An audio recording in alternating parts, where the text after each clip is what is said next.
them are like up north like you.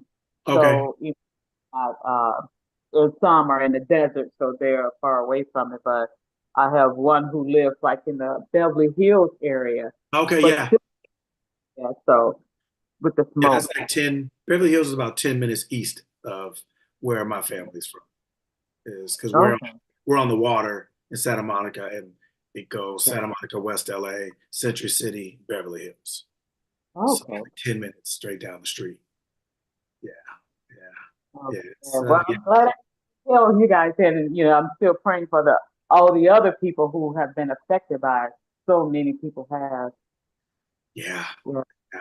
And it just, I've been saying the same thing to everybody. To me, the weirdest thought I had in my mind was one of the Palisades High School burned down. Mhm.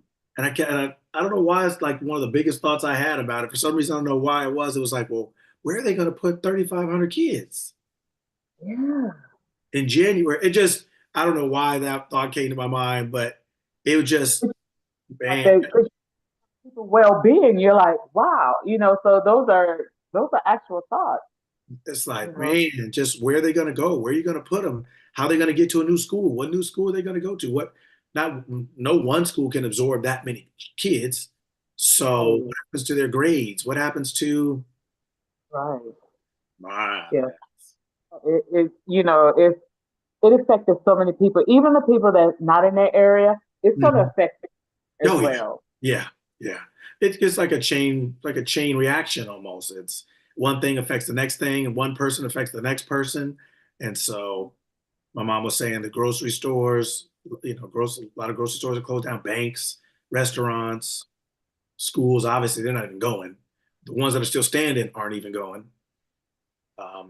Just yeah, just woo, yes, a lot going on down there. A lot going on. You just think I was gonna move out there, but that was back in 1991 when I was moving out there. But yeah, Ah, okay. uh, Yeah. Yeah, we didn't grow up with all these fires, that's for sure. it's We didn't. it's something new. I heard they actually found the person who started it, or Okay. they just might be somebody that just spoke too soon. But they were saying I heard somebody posted about they found the person who started it. Oh, okay. Yeah, I didn't know that part.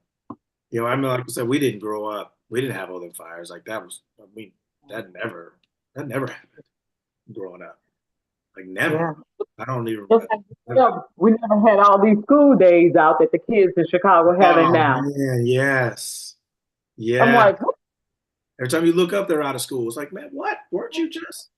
Oh yeah. yeah. Oh yeah. Latoya, how are you Uh, doing? Good morning. Good morning. Good morning. I'm doing great.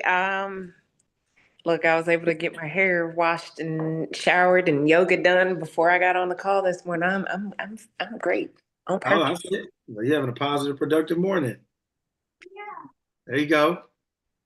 That's wonderful. How was your week?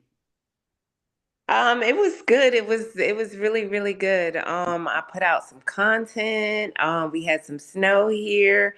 I think we got cheated because we had more rain than snow. Okay. Apparently my mom has no power, so but it ain't me, so Ah.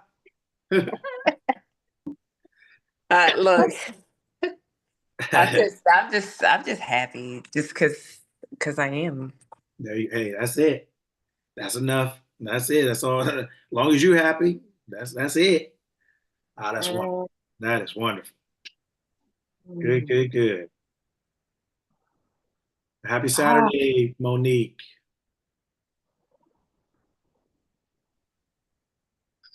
Good morning, everyone. Happy Saturday, family. How's It's- everybody? great. How about you? I'm awesome. Happy to be here. Happy to be here. Yes, it's good to see everyone. It's good to see everyone. Good, good, good to see everyone. All right, well, shoot, it's 7. We're gonna keep it moving and get it going, like we always do, like we always do at this time. That's it. So,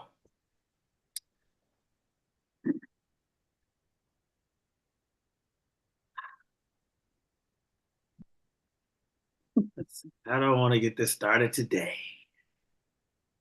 Hmm.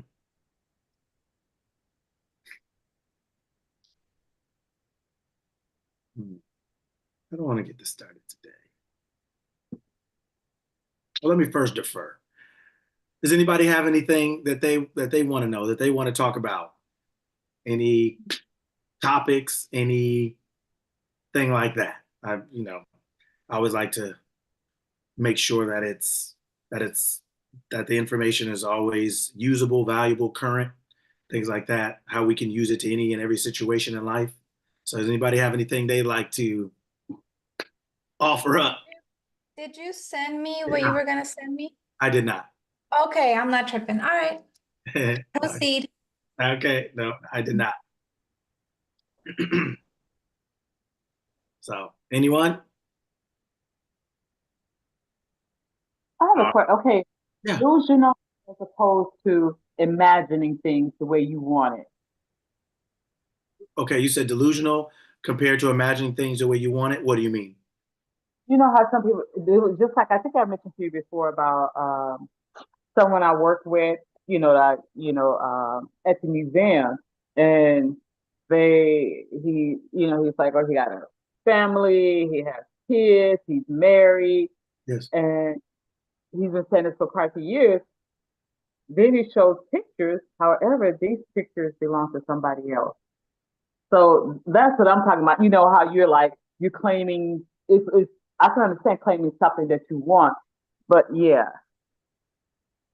So how can you differentiate being disillusioned about, saying things you haven't done? So, what does delusional mean to you? Well, it means that, well, I think maybe not delusion, but you're believing you actually think you have something that you don't. Just like somebody lie about something all the time. That's Yes. what I mean. He lie about something all the time. They actually believe that lie. Uh-huh. Yeah, something like that. Okay. Delusion and imagination are not the same, but they can be challenging to differentiate because for it's really depending on the person, right? How a person is really perceiving themselves or their circumstance. Remember, man, this is probably a year ago now, and I read I was reading, or I read a couple quotes, and it was talking, and they were about things that people said would never work.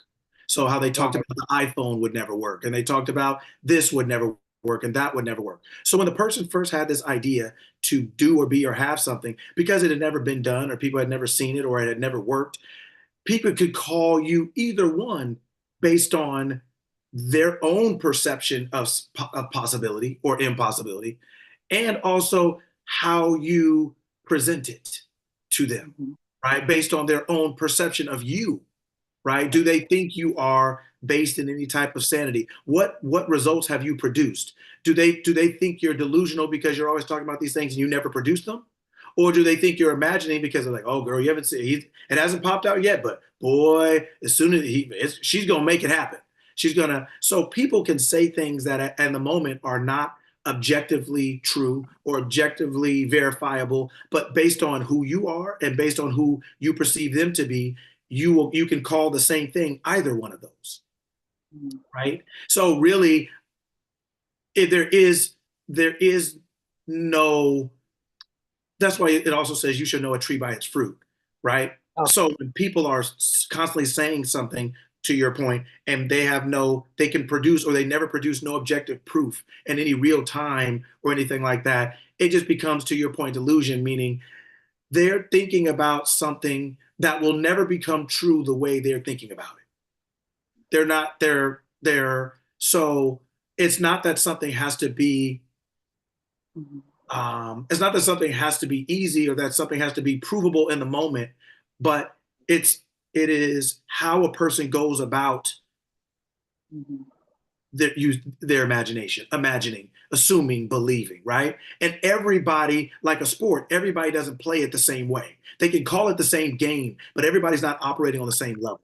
Everybody doesn't have the same level of skill, conditioning, practice, uh, commitment, hydration, sleep. Everybody may be practicing the same type of thing for the same desired end, but everybody's playing the same thing on different levels according to their own readiness, awareness, preparedness, discipline, focus, fortitude, commitment, prioritization of something. So you can call the same thing the same thing. You can call it delusional or, using your imagination or assumption. But depending on the person, that's when you'll really have a better understanding kind of what's going on.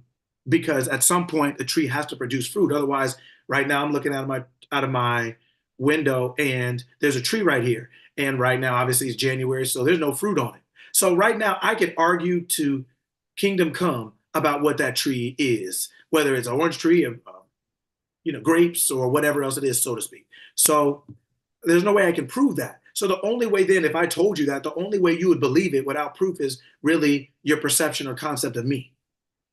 Okay. Does that make sense? Right? So when this person is doing certain things and they're saying, I have a picture of this house, it's not mine, but this picture is stirring my imagination. Me looking at this thing every day puts into my mind the concept. Maybe it's not the exact house, maybe it's not, but I'm using it as a reference to my own desired experience. Then that's cool, right? But when somebody does that same thing and then later on that day you're working with them and they say, man, oh gosh, their interest rates just went up. Man, I'm probably never going to get that house now. Well, now they're operating in delusion, not because of their original vision, but because as soon as they put the picture away, their dream goes with it. It's back in their pocket, it's back out of sight, it's back out of mind. And so they're speaking against that which they are trying to select in life. So that's delusion. Being double-minded is delusional, right? Thinking that you're going to think one thing and say something directly opposed to it. That's delusional. Anything that you want to create, someone can call delusional because at the time you are selecting it, so to speak, or creating it in your life, you can't see it. You can't offer proof for it. You don't have any certificates, paper. You don't have anything that says this is true, possible. You don't have any proof that it's doable or that you have done it. So depending on the person, really, to answer your question, it could be either. And that's why if a tree is not producing fruit, it is, in that moment, it is delusion because they are speaking, every thought produces something. That's the goal of a thought's only reason to think, right? Because it produces action, whether it's action of a body or action of a tree, right? The awareness of being is what produces physical outcomes. And when you have an awareness of something and then you speak against that awareness, it can't be summer and winter at the same time. So that is what delusion is versus imagining or assuming. Assuming and imagining is saying, yeah, I don't have any proof, but I don't need any proof to have this idea because the idea itself is the proof. And that's where the outcome is going to come from, this idea, not something that because it's already been here. Nothing was here at first, right? At the beginning of Genesis, nothing was here, right? The Spirit of God was hovering over the waters and it was dark and, right? Nothing was here, right? So something doesn't have to be in physical form in order for it to eventually be. But you have to understand that process of how to select from your mind and to imagine, to assume that that's already so in your life so that it can become that way. But you can't do that if you're speaking against it. You can't be doing that if you're allowing what you see or what you don't see to have you speak against what it is you're trying to select. So that to me is the difference. All right. That makes sense. Okay. Wonderful. Okay. Anybody else have anything they'd like to talk about this morning?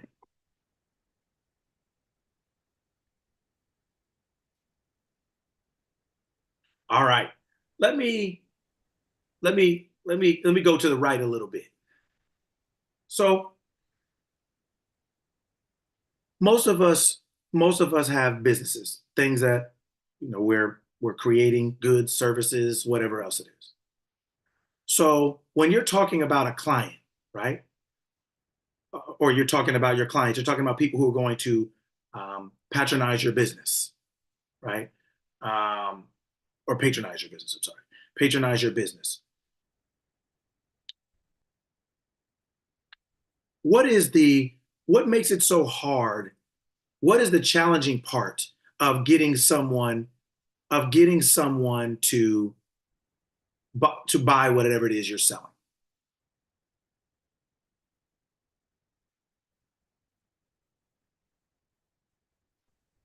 Value. Okay. Okay. Well, maybe that's not you said what is the hard part? Yeah, what are some of the hard parts, right? So you have a business. So now you want people to buy whatever it is you're selling. What is the hardest part about that? It's not the value. Okay, I understand what you mean. It's not the value for me. Okay. It's the operation. The What oper do you what do you mean by that? So for me, it's the responsibility of everything on one person when it comes to operating the business, rather than just executing what you execute within the business. Mhm. Operating all of the ins and outs. That's the hard part for me. Okay. All right. So then let me ask you a question then. If what's the easy part? Coaching. What is the difference between if you have to do both or you're responsible for doing both, why is one hard and one easy? Desire. What does that mean? The desire to do one versus the other, like the desire to coach Uh-huh, uh-huh, versus the interest or the desire to execute all the other steps. uh-huh. Yeah, it's a choice for sure. Mhm. But forget desire. What's I don't want to say more important, but I'll say it that way. What's more important than desire? You wake up in the morning and your kids want some eggs. What's the most important what's the most important thing you have?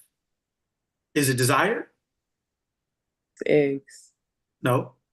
Action, Action. And Mm. what allows you to take that action? knowledge, Knowledge. And mental knowledge turns into physical outcome. outcome, action, ability. It doesn't matter if you like it or not, as long as you have the ability to do it. So you don't have to desire to do every part of your business. What's most important is your ability to do it.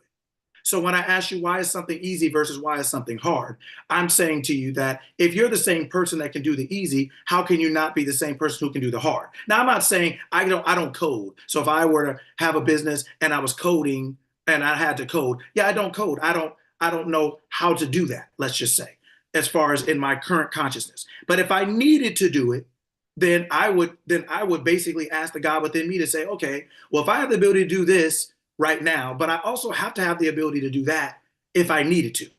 If you're out in the desert and it's life or death, there's a whole lot of things that you wouldn't or couldn't do in the city. But when you get in that desert and it's life or death, boy, you making fires, fighting off bears, a whole lot of abilities come. Not desires, but abilities, right? Because it's life or death, right? It's either you do or you don't. So my point to you is that all of us inherently have the ability to do anything we want or need to do. Our desires are the things that are the abilities that are most immediately comfortable, that we pick the most often. And I'm not saying we need to do everything, but my point is that desire does not tell you whether you're able or capable. And my point to you is that you're able and capable, even if that means, you know what, I don't really know how to do this yet, but if I wanted to, I really needed to, I could get it done. But Right. I would rather delegate this to someone, right? So I'm going to use my mind to say, okay, let me find the right person to delegate this to. But the point in this small segment is the difference between what we call hard and easy is not desire, is not the difference between hard and easy is not is really whether we lack the ability or not. And my point to you is that we don't lack the ability. We just may not be interested in applying it. May not be interested in wanting to be bothered with that. I get it. Veronica will tell you in a minute. I just want to show up. I don't want to know. She's like, well, what should we do with this? I don't know. Just make your own decision. Just be a big girl, make your own decision. I let her do all because I don't want to be bothered with it. Could I? Yeah. So I understand when we say that. It doesn't mean we should want to be bothered with everything, that we should paint the wall and put the mirrors up and do the cash register and be the janitor. That's not what I'm saying. What I'm saying is, but like that desert, we all have the ability within us to do every aspect of the business. If we can do one, there's no way we can't do the other if we want to or need to or should to. Should. right? So desire does not tell us, is not the barometer of our ability, right? So my point, my question to you all is if you have, let's say Leslie, since I'm looking right at you right now, my point is, you have your body care line. What is, you are trying to now sell that to somebody. What is the hardest thing about that sale? What is the hardest thing about that? Delivering the information that allows them to understand the outcome that they seek is the product that I have. Okay, perfect. So then, and if you were to say that, I completely, I hope everybody understood what she said. So then if you were to say it in another way, what would that be? If you were to say the same thing in another way, what is it? What is the challenge between you and that person? Transferring knowledge. Transferring knowledge. So in other words, you don't know what to tell them. Yes. Meaning you don't know what to tell them, because it's why guys have a hard time approaching girls a lot of time. We don't know what to tell you. How do I know what's going to work? Really? How do I know? Right? Oh, you got all your boys giving you all these lines, telling you put cologne on, telling you to, walk backwards in the moonlight, and then it's going to work. You get right? Like we're all out here just trying to figure it out, because I don't know what to tell you, because I don't know you. So I don't know what's going to work. I don't know if I should ask you questions. I don't know how long I should talk to you. I don't know if I should get straight to the point. I don't know if I should give you a story. I don't know what to tell you, because I don't know you. Does that make sense? So that's the challenge, right? The challenge is talking to someone you don't know, because you don't know what to tell them. Okay.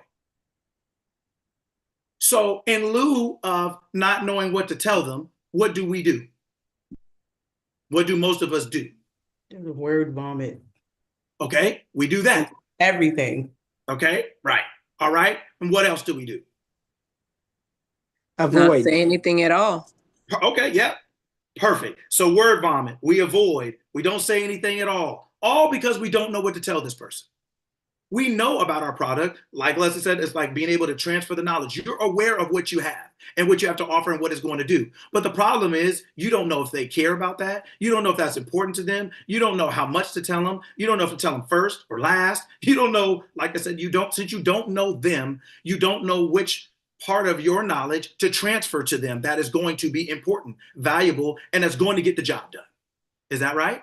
So then we don't say anything at all. We avoid, we do all these other things. Okay, so then how can we fix that? You gotta have a conversation with them, but how do we know if they want to talk? That's correct. So how do you fix it? That's correct. Ask questions, fact find. Okay. What if they only got, what if you see them walking down the street and it's like they're going to catch the bus, but maybe you sell bananas on the street. So you want to sell this banana. And so you only have 15 seconds. So they don't got no time for fact finding. They don't got no time, but the bananas have potassium. And you can actually eat, right? They don't want to hear about, right? They got 15 seconds. And it's not that they're not mad at you or hating on you, but they got a bus to catch. And you have a banana to sell. You have 15 seconds. Right? Or you sell colognes out on the street, like oils and stuff that people sell, right? And you're out there on the street in front of a big high, sky rise and stuff like that. Right. And so a high rise, I'm sorry. So you're out there and people are coming and going in their business suits and their dresses and their, men and women. So you're out there selling oils. You have a whole bunch of people around you and they're walking in and out of work. How do you sell it to them?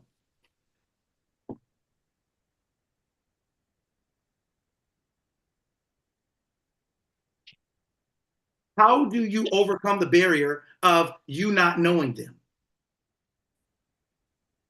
Therefore, not knowing what to say to them. How do you overcome that? By getting to know them. Yeah, you only got 15 seconds. How are you going to do that? By the time you say Sparkle Bailey and Sagittarius, you getting on the bus. It's Pisces, by the way. But at the same time, Right? If you ask questions, what if you ask questions? You got 15 seconds. How many are you going to ask? And then how long do they have to give you the answer? And even if they gave you the answer, is that going to be quick enough to sell the banana? Sell the oil? They got coffee in their hand. Women got coffee in their hand, purse on their arm, briefcase in the other arm. Step it. So Right? what I do on social media is I talk about the outcomes. I talk about the end on a regular basis to give people the opportunity to want to engage with me. Because, you know, if you want that thing, if you desire that thing, then you're going to be the person that stops. But we're getting a little closer. We're getting a little closer. No, I always I always greet people, hi, how are you today? That's the first thing is to grab their attention. I always greet them, hi, how you do with a smile. Aren't there rude people in life? And I've had somebody rude who was walking through, I was doing gift wrapping for fundraiser. And this, you know, it was a rude guy, but you know, even with rude people, you just say, even the words, you just like, hey, how you doing today? With a smile. And this guy actually ended up coming over to bring a package for me to wrap. Because I just addressed, I just say, hey, because sometimes people want to know, people just want you think of them other than buying something from them. Yes, but what's the key word you said in there in your sentence? You said it at the beginning of your sentence. What you know, hi, how you doing? No, you said sometimes. Okay. Do you want to sell some of your bananas or all of them? Do you want to sell some of your oils or all of them? Some of your skincare stuff, or you want to sell all of them? So sometimes it's better than no time, but sometimes ain't every time all the time. So how do you get past it? So what if you could access the mind of that person? What if you could actually access the mind of that person? Because that's your only barrier. If you knew what to tell them, the word sometimes would be all the time, wouldn't it? If you knew what to tell them, and you don't know what to tell them because you don't know them. So who are they? Who are they? What is that person? A mind. A mind. They're a mind. They're not a physical flesh and blood. That's what you're meeting. That's the physical representation of who they are. But they are a mind. So then, how do you get access to their mind? In 15 seconds, 5 seconds, 6 seconds. How do you get access? Because once you get access to somebody's mind, you say, oh, I know that person. I know my son. I know how they think. So I know what to tell them. I know which buttons to push. I not only know what they say, but I know what they mean. Like I'm taking a little bit of a right, because this is stuff that I talk to with, like if I'm working with business people, right? Because when you have a business, the business is no good if you don't make any money, right? I mean, you didn't have a business to say, hey, how are you doing today? I mean, it's nice, it's cool, but you would say, hey, how you doing today? Just because you have good manners and you're adults and you're not selling anything. You could be at Starbucks. Hey, how are you doing today? Oh, if I said, man, that's a nice suit, brother. Or man, you look very nice today. Hey, how are you today? That has nothing to do with business. So you created your business not to be caring about how everybody thinks and how they feel and all the other stuff. I mean, I'm using it exaggeratively, but that's not the point for you. So then the only reason you know somebody is because you know their mind. You know how they think. So how do you get access to their mind? How do you figure out, how do you know who this person is in 15 seconds, 5 seconds? How do you know that? And I don't expect you to know, but I want you to start thinking, because I want you to start thinking differently. I want you to be uncomfortable enough to start thinking differently, to realize like, okay, you know what? It's not in there. It's not in the place I'm usually used to looking. So now I have to be willing to go somewhere else in my mind. I have to start entertaining other things. What else could possibly be true?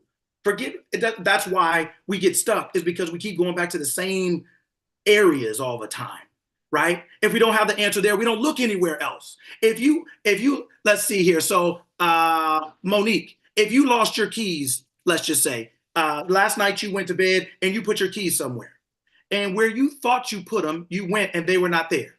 What would you do next? Retrace my steps. Okay, and if you retrace your steps and they weren't there, then where else would you go? What else would you do? I would probably blame somebody in my house. I don't know. I would probably sit and think. Okay, so isn't that what we're doing right now? Oh, Yeah, you got to sit and think. You can't just you can't keep running around forever, number one. But number two, even before number two, let's just say 1A. Okay, recalculate. Okay, so would you be willing to look in every area of your house? Would you say, well, they can't be in the bathroom? After a while, do you care where they can't be? Or do you care about just going to see if they're not there? Right? You go everywhere, right? What I'm trying to get us to do right now is start going everywhere in your mind. Start being willing to consider things that you haven't considered. Because you say, I put my keys here. They're not there. Get over it. They're not there. You got to start looking somewhere else now. You have to start being willing to consider something else now. So when I'm asking you, how do you do it? One of the reasons that we have a hard time with it is because we're still sitting there lamenting that our keys aren't where we left them last. We're not willing to get up and say, you know what? No, they shouldn't be in the bathroom. Absolutely not. But I'm so desperate to find my keys, I will look in every crack and crevice of this house. I'll be looking on the front lawn, in the garage. I'll be walking down the street. I'll be in the bathroom, in the closet, because at some point, it doesn't matter where they are. I just want to find them. There is no right or wrong except finding, right? Being willing to go anywhere and everywhere. So what I'm saying to you is, I want for us to start thinking, right? Start thinking about and in ways we're not accustomed to. Because there are other rooms in the house. There are other options that we're not entertaining, that we're not considering, that we're not even aware that exists really. Right? So one of them is stop and think. That's what we're doing right now. We're stopping and thinking and saying, well, wait a minute. Because now you can't go back to that place. You got to go somewhere else now. So what if you could get access to that person's mind? How would you do it? How much easier would it be if you could do that? Because then you know what to tell them, right? When you're selling your daughter on doing something, selling your son on doing something, hey, let's go to the store. I'll get you an ice cream. You know how to incentivize. You know how to motivate. You know how to, because you know them. It doesn't take long, right? You could say it with the request. Hey, will you go to the store with me? I need to pick up some meat. Hey, and I'll buy you one of those ice creams you like. You could say it. You could incentivize even with the question at the same time because you know them. So how do you get access to that person's mind? I want you to be uncomfortable enough to stop and think, and then be uncomfortable enough to say, okay, it doesn't matter what I used to think. It doesn't matter where I'm used to going. Let me go everywhere in my mind. Let me start considering everything. How could that be possible? If it were possible, how could it be? Forget whether it is or not. How could it be? use my higher mind like quietly and like look at them like, hey, you come buy this banana. And then, in my mind, I'm thinking they're gonna look up and say, hey, you have bananas? I want one of those. That's essentially pretty good. That's essentially pretty good. When I asked you this question, how do you do it? What were the answers that we gave? What were the reflections of those answers? Strategies. Yeah, what else? Strategies, pretty much, right? Your website, your marketing, your funneling, all those things. But how do you get those off in 15 seconds? How do you get those off if they don't have a cell phone? Are you walking around with your website up on your phone? Are you how do you get this person to do something in 5 seconds, 15 seconds? How do you get them to do it at all? How do you know what to tell them, even if they're willing to entertain you? How do you know where to start, stop? How do you know? Everything we first said, right, had nothing to do with what Monique just said.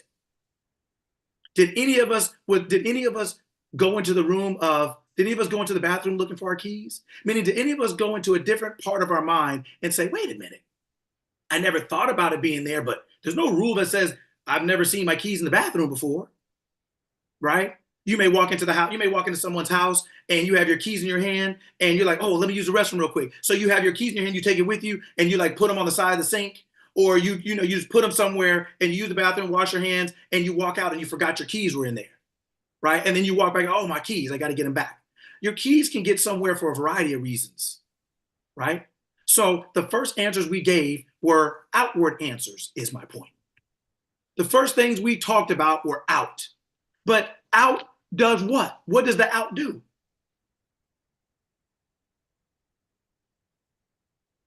What did it do for you?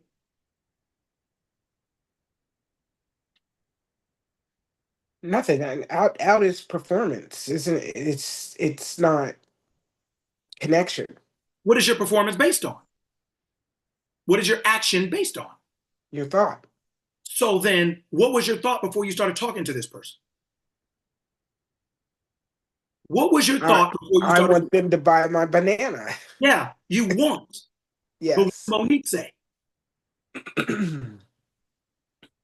I mean, you're a mother, Leslie. How many things has your daughter wanted that you said no to? She commanded. Couple 100,000. Couple 100,000. So what her wanting something to you meant what? That it meant nothing. Nothing. It was not. Nothing. Yeah. Right. So you want to sell something. You want to sell something. That's your daughter, and it meant nothing. I mean, it's not that you're mean with her, but you're like, yeah, right? But that's your daughter, and you told her no. This is a stranger. Do you think they're gonna have any problem telling you no? No. No. So what does your want have anything to do with? It doesn't. It doesn't. So then why do we go to want? Why do we keep going back to want? And want is only want.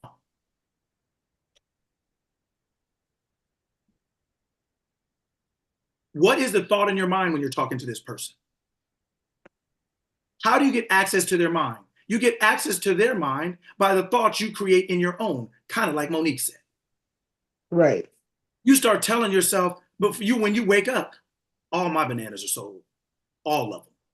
Every time I approach someone, they ask me, can I have one of those? How much do they cost? All of them are sold. You know what? And when you get real sexy with it, you be like, all of them are sold by 11 a.m. this morning because I got other things to do today. And I got time to be out here. It gets hot. It's August. I'm not about to sit out here in this heat. All of these are sold before 11 o'clock. I got other things to do today. I want to go to the arcade, the movies. I want to go do this or do that. These are all gone by 11 o'clock. Mm-hmm. Every time people see me, they want my stuff. So then you're not wanting anything. You're talking about what's already happened. You are talking to them from the state. You're now accessing. So if that happened, that means you had to say the right thing for it to happen. You had to do the right thing for it to happen. You had to be in the right place. You had to be at the right time, at the right time. Everywhere you had to be was right. It's the only way it worked. Yeah. So you access their mind by, well, like Monique said, first going into your own. Right? Let me say it another way. It's going to be tough to get through somebody's house through the bathroom window. Right? It's easier to get to the bathroom going through the front door. Because once you're in, you can walk around. Once you get into somebody's mind, you can walk around. It doesn't take long. It'll take you 10 seconds. You can sell something to somebody in 10 seconds if you know what to say. If you know what to say. But we don't know what to say externally.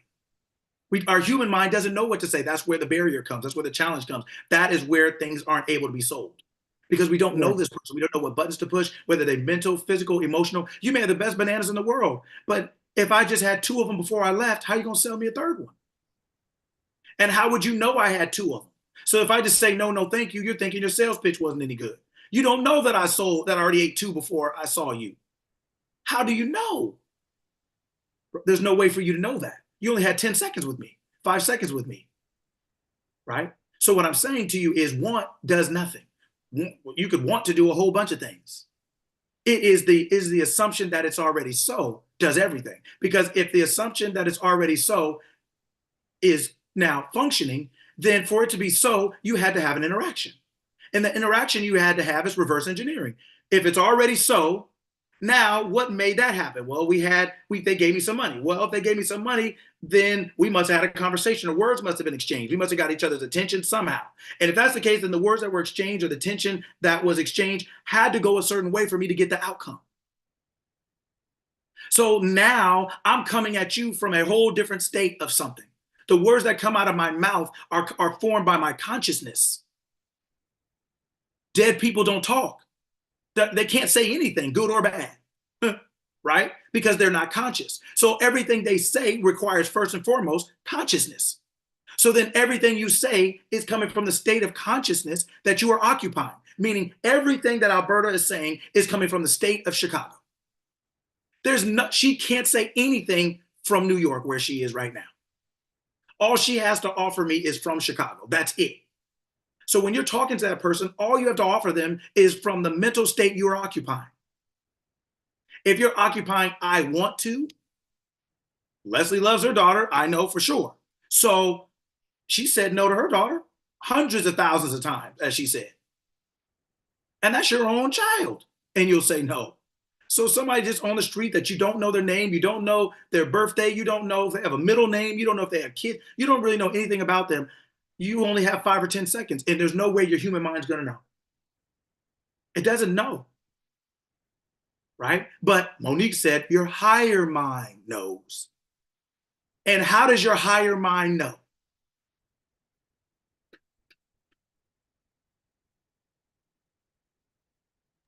Because your higher mind declared it in the first place. Your higher mind set the tone for that to happen in the first place.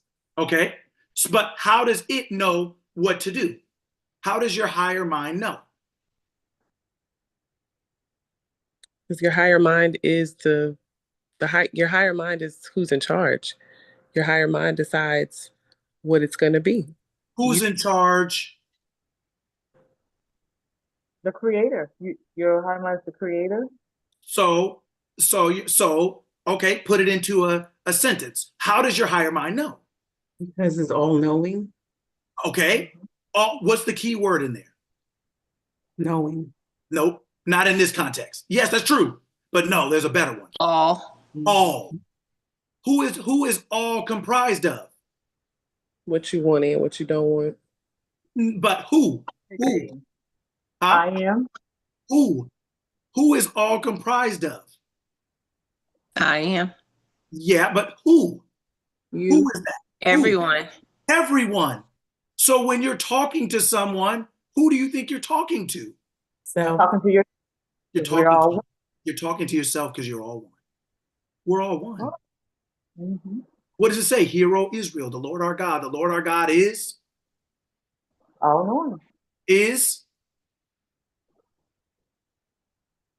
I didn't hear you. Hear, O Israel, the Lord our God. The Lord our God is? We just said it. It all is. knowing. Nope. It is. I am. It is One. All encompassing. one. One. One. You and Sparkle Bailey are one. Because Latoya is a physical body as an expression of I am. Sparkle Bailey is a physical body as an expression of I am. But I am is the common denominator. I am is believing itself to be other things. But I am is only talking to itself. I am only knows itself. I am only, there is only I am. That's it. So all you're doing is talking to a different aspect of yourself, a different concept of yourself. So Latoya, when you're driving your car with your kids, the thing that you're most aware of being in that moment is what? Driving. Yes. No, when you are driving in the car with your children, the thing you're most aware of being in that moment is what? I don't know, driving. Well, okay. Huh? Nope. You're taking your kids to school. The thing you're most aware of being in that moment is what? Getting them to school. Okay. Why are you taking them to school? Because they need to be there. Okay. Why are you doing it? Mother, Jesus, I don't want them you to be at want- home. Okay. No, because you're not. Because what? Oh, I said I didn't want them to be at home. But Right? no. No. You're not responsible. There's a whole lot lot who don't care if their kids make it up or back. So what are you most aware of being? Why are you doing a mom? A mom. Oh, Mom. Now, when you are dealing with your mom, what are you most aware of being, a Latoya? daughter. Daughter. But Latoya is both. When you're talking to parents about being something, what are you most aware of being in that moment? A coach. A coach. But how? You're only Latoya. How are you all these different things? Because I am. As you are. And I am is just expressing different aspects of itself. So it's doing three different things, but it's still only one thing. Truly. It's just expressing different aspects of itself. I am is only one thing. Latoya is an aspect of that. Sparkle Bailey is an aspect of that. Karen is an aspect of that. All of us, Justin is an aspect of that. Veronica is an aspect of that. But it's still only one. It's still only I am. So when you want to sell something to someone, then you have to, excuse me, you have to adopt or adapt the awareness of your desired outcome. Is wanting your desired outcome, Leslie?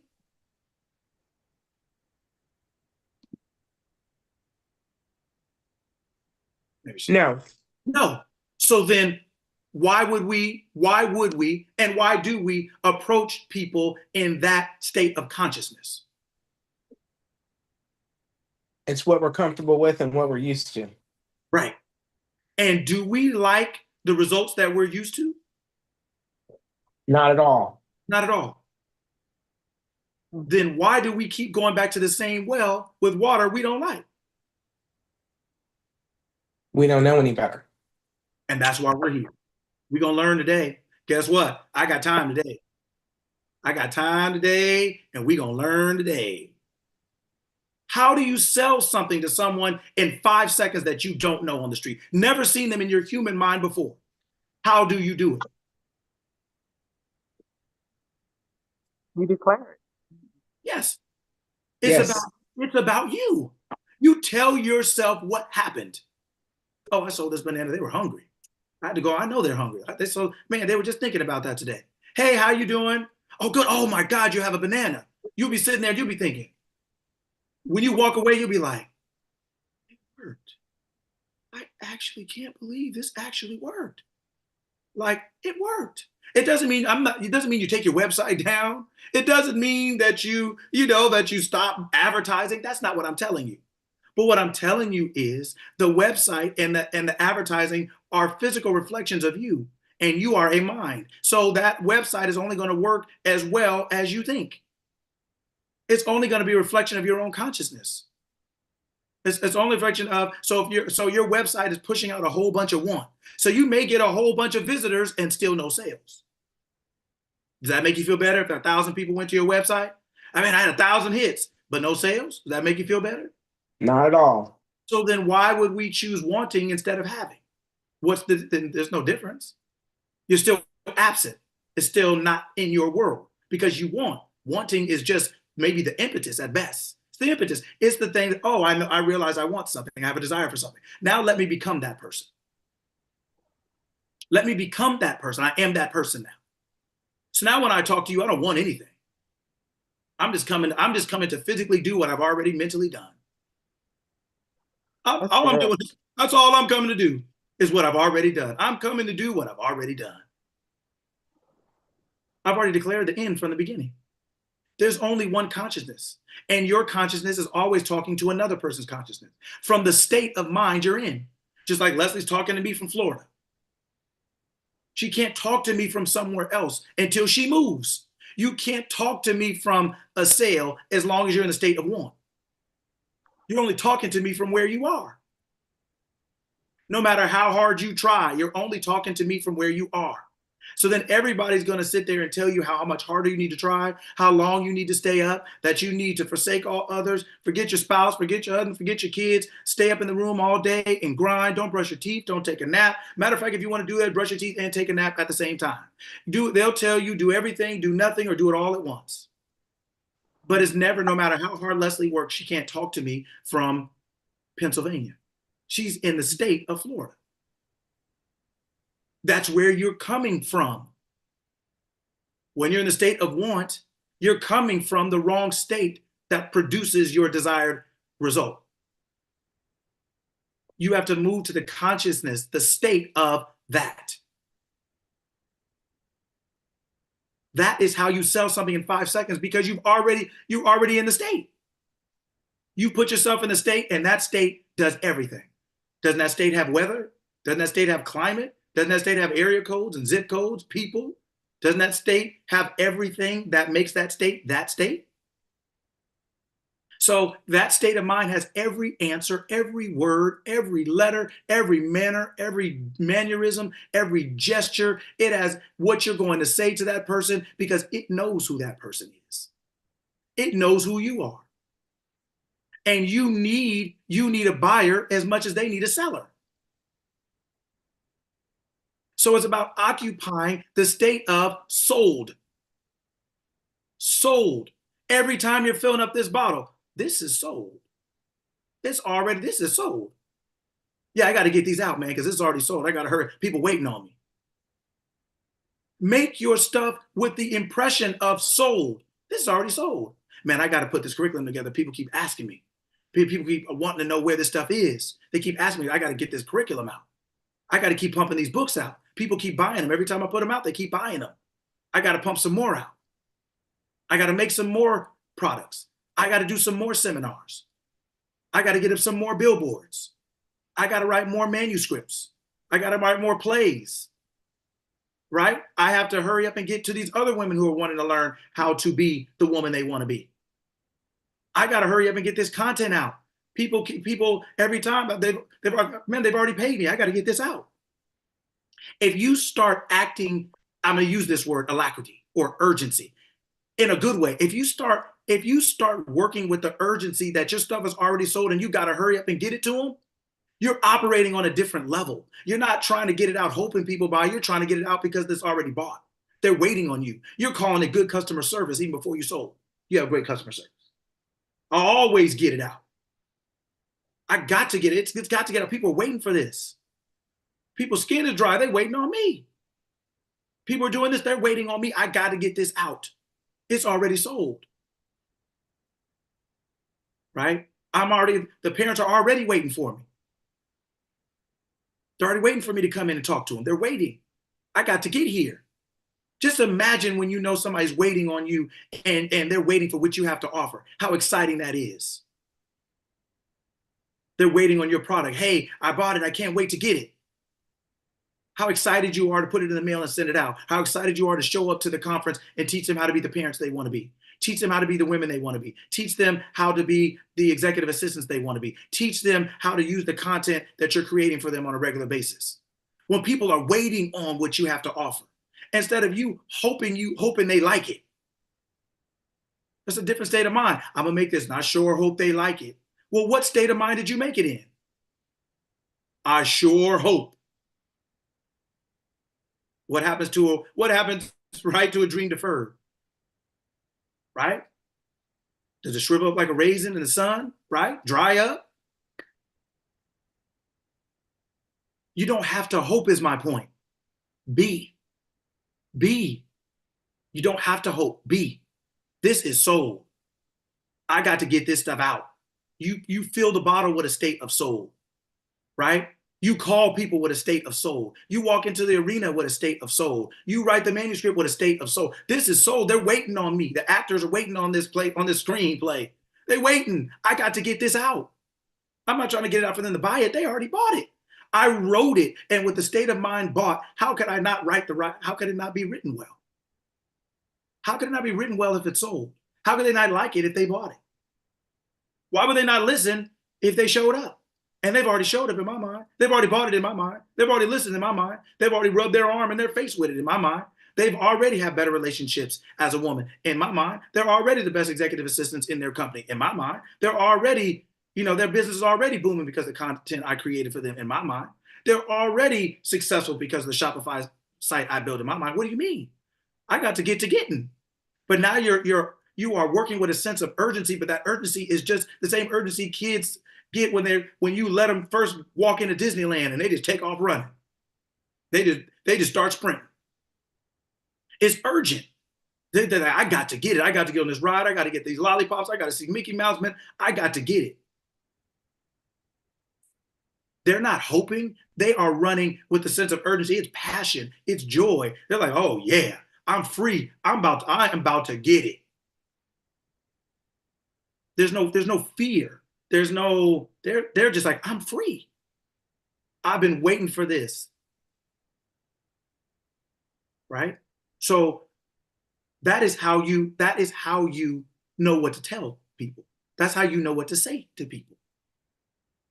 Is you occupy the state of mind of sold. You occupy the state of mind of it's done, it's complete. Whatever it is I'm doing, I have the end result of that. The whole reason you start a business is to be successful. So then you start telling yourself, this is successful. You pouring, talking, walking, whatever else it is, with success in your mind, success in your heart, success on your lips, success coming out of your mouth.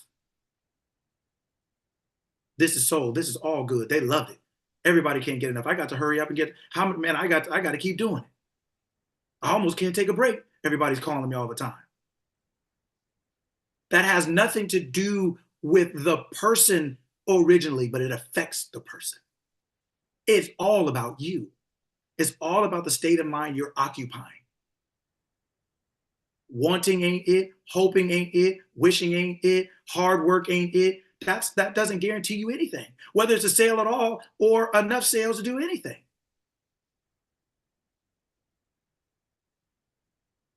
Your justification are sales in a business. That's it. That's all you're in it for is the sales. In the sense of that's why you create the business. Yes, all the joy, those are all subsequent things. Those things all happen as a result, right? But you didn't get in it to not sell anything. You could just do that. Just give stuff away then. You don't need to have an LLC. You don't need to have an EIN. You don't need to have a website. You don't need to do marketing. You don't need to do any of that if you're just doing it. If you're just being philanthropic, or you're just donating, or but if you have a business, then you are in the business of providing your goods or services, your products to people in a marvelous way for a marvelous price. Both of you have to win. That's what you tell yourself. We're both winning. They love my products and I love the money. It's wonderful. It's wonderful. I mean, what, right? Right? But that is why, just think about all the things. I want you guys to think about the things you don't like. Who here likes going to a car lot to buy a car? Who likes that? No, right? Like, who likes going to a car lot, to buy a car and dealing with the salesman? Who likes that? Anybody?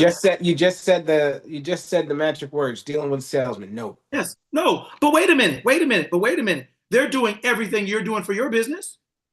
They're trying to talk you up. They're trying to fact check, fact find. They're trying to give you all the stuff that their boss gave them, just like when you guys go on all your different calls, people are telling you what to do. Yeah, guess what? Half the time they hate you as much as you hate the salesman.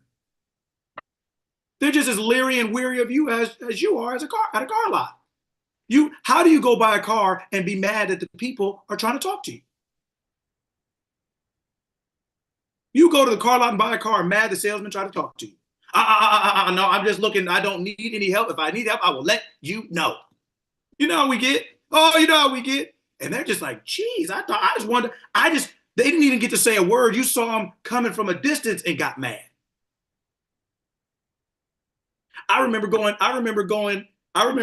to a car lot with my dad when he wanted to stop by. We were driving somewhere and he wanted to stop by, and I had to be like 14, 15. He parked it. So this is you, Alberta. This reminded me of you. He said, got to the car lot and the guy said, hey man, how you doing? Just like you said, Alberta. My dad says, it depends on what you tell me. Like, well, I mean, how are you mad already? The dude just asked, hey, how you doing? Depends on what you tell me. It's like, well, have you met this person before? Has he made you mad last week? Are you back? Is this what happened? Yeah, because he was already upset.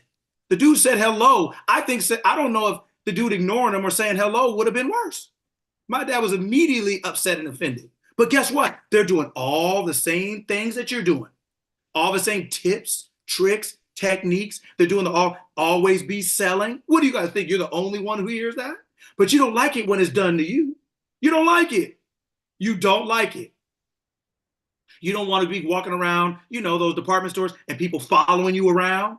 You don't like it. After they say, I'm not interested, and you say, I'm not interested, and they keep talking, you don't like it. But guess what? They do it for the same reason that you do it. They're desperate. Desperate.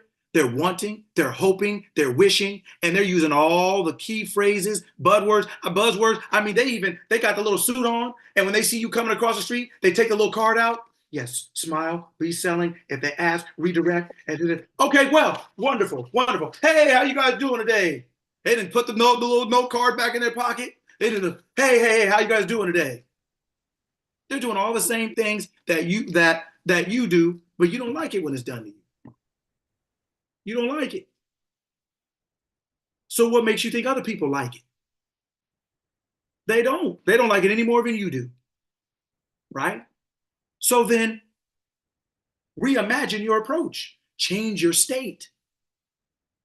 Tell yourself that if you sell cars, every time I get to work, if I look outside, somebody's coming. Or every time somebody's coming, they're looking for me. Or I'm always in the right place at the right time. People are approaching me. I don't even have to approach him, but everybody's approaching me. Hey, man, can you help me? Hey, can you help us? Oh, hey, I'm glad I ran into you. We're looking for something. You can change how this whole thing goes for you. Everybody's looking for me. I sell 3 cars a day, easy and effortlessly. Everybody always wants what I have to offer. What I'm saying is that this is a different room in your house that we're not being in your mind that we're not being willing to entertain. We keep going back to the same ones over and over and over. And guess what? Everybody's heard what you said because it's been said to you. It's almost like a MLM thing almost, right? Where everybody's just selling to each other. All of us are just telling each other the same thing. So what makes you think your game is that cold? You gonna say something that nobody's ever said? In that sense, right? Because we're all approaching it from the same state of mind, is my point. We're all approaching it from wanting to sell, needing to sell, hoping to sell. You come in, boy, and you have a car. You go in and you go into a car dealership and you're going to pick up your car. You walk through the lobby, boy, they on you. You tell them, oh, I'm just going to pick up my car. Then you're like, man, I'm leaving. So then the manager asks the person, hey, did you sell them something? Did you talk to them? No, they're just saying to pick up their thing. They're picking up their car. Well, why did you ask them if they want a new car? What? So now you upset, the manager upset, and the person that you talk to is annoyed because you saw him, right? Like everybody's going through the same experiences is my point. It's like this vicious circle, this vicious cycle. So then how do you know what to tell them? How do you know what to tell them? What are you going to tell them if somebody else has never told them before? You going to really blow their mind off your script? Is that what you're doing here? Somebody's written a script that's just so unbelievable is that what we're doing here? My point is it didn't have to be that way. My point is there's an easier way, a better way. There's a way that is guaranteed for your success. It's guaranteed. Right? Guaranteed. It's guaranteed. It's a state called guaranteed. I suggest you all move. It's a state called guaranteed, and there is a county there called success. I suggest you move there.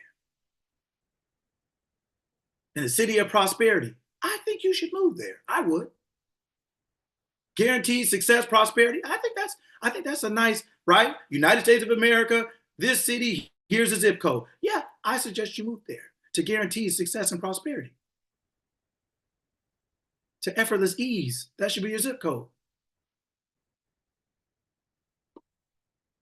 I suggest you move there because everything you're doing is from the state that you're currently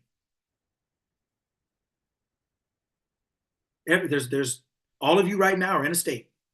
No matter how hard you work, whatever you do or don't do is in that state. If that state is not guaranteed, if that state is not success, if that state is hope, that's what it is. If that state is wish, that's what it is. Does hope turn into something else on its own? Does wish turn into something else on its own? So then why would you be there? Because the state you're in is the outcome. The state you're in is is where you're going to be doing everything you're doing today. So then if want never turns automatically, if hope never turns automatically, what is working hard going to actually do? So if the word is nothing, then what do you think you're doing all day? Nothing. Nothing from nothing, leave nothing. You're doing nothing and wearing your butt out doing it. Wearing yourself out doing it. And then you try to justify doing nothing because of how much you did. You psychologically are in a state of nothing, but you're justifying the state you're in because of how hard you work. But you can't justify no outcome.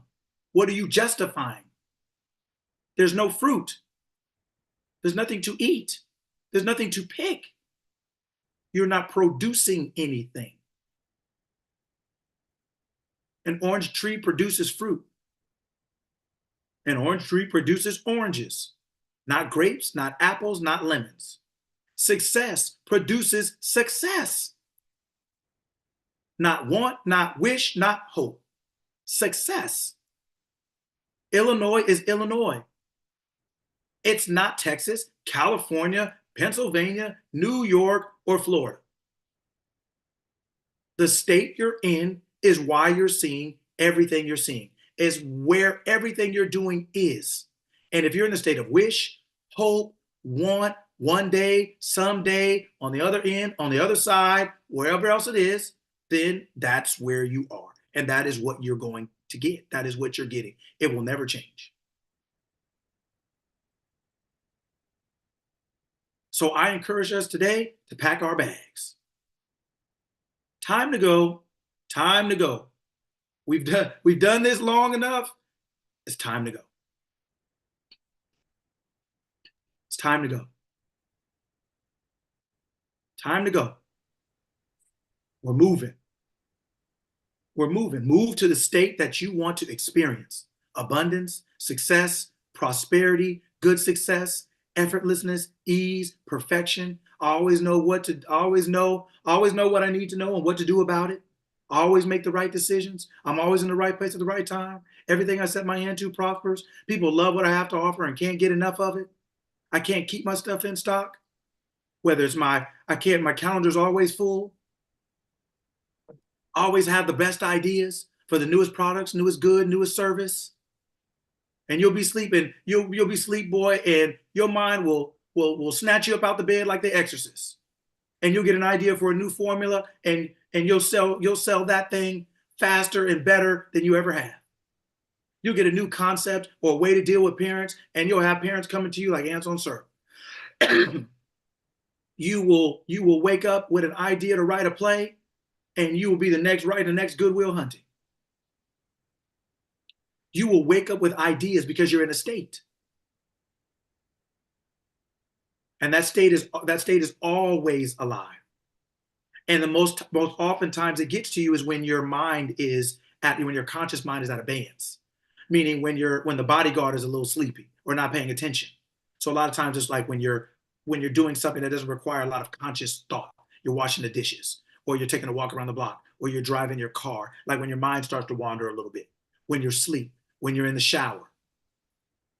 That's why you get a lot of ideas in times that you're like, oh, wow, I wasn't even thinking about that. Well, you asked for an answer, but it couldn't give it to you because your mind was going too fast. It couldn't hear it. The answer already came, right? But you couldn't hear it. You couldn't hear it in that state. You can't hear it when you're desperate. You can't hear it when you're in the state of wanting and wishing. State of wanting and wishing don't have those ideas. They don't have those ideas, right? So when you move, all the ideas are already there. You'll get the best ideas for whatever business you have. You'll get the best ideas for that. You'll get ideas that would have never come to you, ever. Ever. They would have never come to you because this is coming from your higher mind. This is coming from the Alpha and the Omega, the beginning, the end, the first and the last. This is coming from the earth is mine and everything in it, the fullness thereof. This is coming from all this stuff is mine. All these people are me. So how do I know how to talk to that person? By the assumption that it's already done. How do I know what to say? Because soul is saying it. Soul is talking. It's not me that does the work, it's my Father in me. It's not Alberta that does the work, it's her awareness of being that's doing the work through Alberta, as Alberta. You don't see the awareness of being, you only see Alberta. But Alberta is only the physical reflection of the awareness of being. So the awareness of being is working through Alberta, just like Alberta works through her car to get to somewhere. When the car's parked in the parking lot, nobody's looking for Alberta's car, they see Alberta. So all you're doing is using Alberta to physically reflect what you're aware of being. That's all you're doing. And your only free choice and your only free will is to choose what you want Alberta to be like. What thoughts Alberta is willing to entertain are the only thoughts that Alberta will be able to physically express. That's it. Alberta can only be, do, and have from where she is. Physically, just like she can only be, do, and have from what she is psychologically. That's it. There are no other options. Now, if you want other options, you got to pack your bags and get to getting. It's time to go. Wishing never gets better. Hoping never gets better. Wanting never gets better. Not if you remain in that state. A lot of times wishing, wanting, and hoping is the impetus to leave, not to stay. It's the impetus to leave, not to stay. So there's nothing wrong with wanting, wishing, and hoping. It's great because it's calling something to your attention to get you to move. Because where you are does not present or provide that. Right? So when you say, oh, I want something, what do you want? I want to write a movie. I want to write a play. I want to write, okay, and what else? And I want it to be a hit. I want it to be a bestseller. I want it to be this. Okay. I want to write a book and I want it to be #1 on Amazon. Okay. So I tell myself that before I even start writing the book. I mean, don't you start packing before you move? Isn't that how it works? Right? Same thing. You have to start packing in your mind. Say, okay, what does this want make me want? It makes me want to move from Chicago to New York. A next one may make you want to move from Chicago to, I gotta go a little bit further. Let me go to Georgia. This want make me want to go to, so it's about your psychological movement. You're looking for a different environmental expression. I want better weather, or I want more snow, or I want this or that.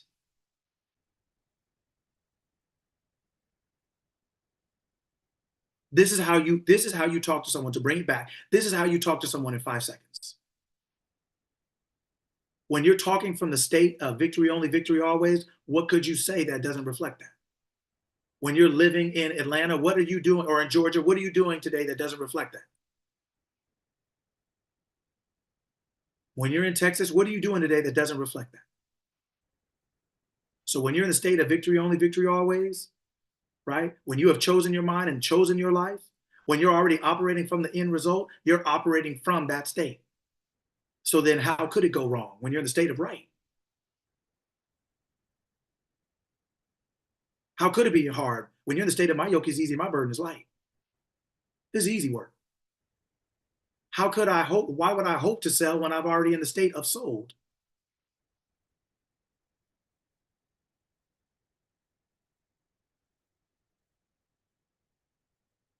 You can live a completely different life than the one you're living. And incredibly different, incredibly greater. You have more greatness in you and you have more ability to expand than our human mind can even comprehend. And your business could be better, bigger, faster, easier. Doesn't have to, whatever you want it to be, but it can be that. You don't have to struggle. You don't have to work hard. You don't have to. That's what the human mind does because it doesn't have any answers. When the human mind has an answer, when it's 2 + 2 is 4, does anybody have a hard time with that? Does anybody talk about how hard they work? So the only time you're talking about how hard you work, the only time you're struggling is because in your human mind, you don't have the answer. There's no value in working hard because as soon as you have the answer, you throw working hard out, don't you? Don't you get rid of it as soon as you can? So then why do we praise working hard like that's just only, we're not talking about effort. We're not talking about effort. We're not saying you don't sweat. We're not saying that you don't put effort into what you're doing, but working hard in the sense of having to struggle, grind, hope, cope, wish, beg, plead, whine, cry, stay up all night for 4 days with no sleep it's not something you're doing because you love it or enjoy it, but you need it so bad. That means you're working without the answer. Because once you have the answer, it wouldn't be that hard, would it? It don't take that long, does it? It's not supposed to be that way. But it's always that way without the state of mind. Without occupying your desired end, it's always that way. It's the way it's designed to be. Every state is designed to perform and to show you itself.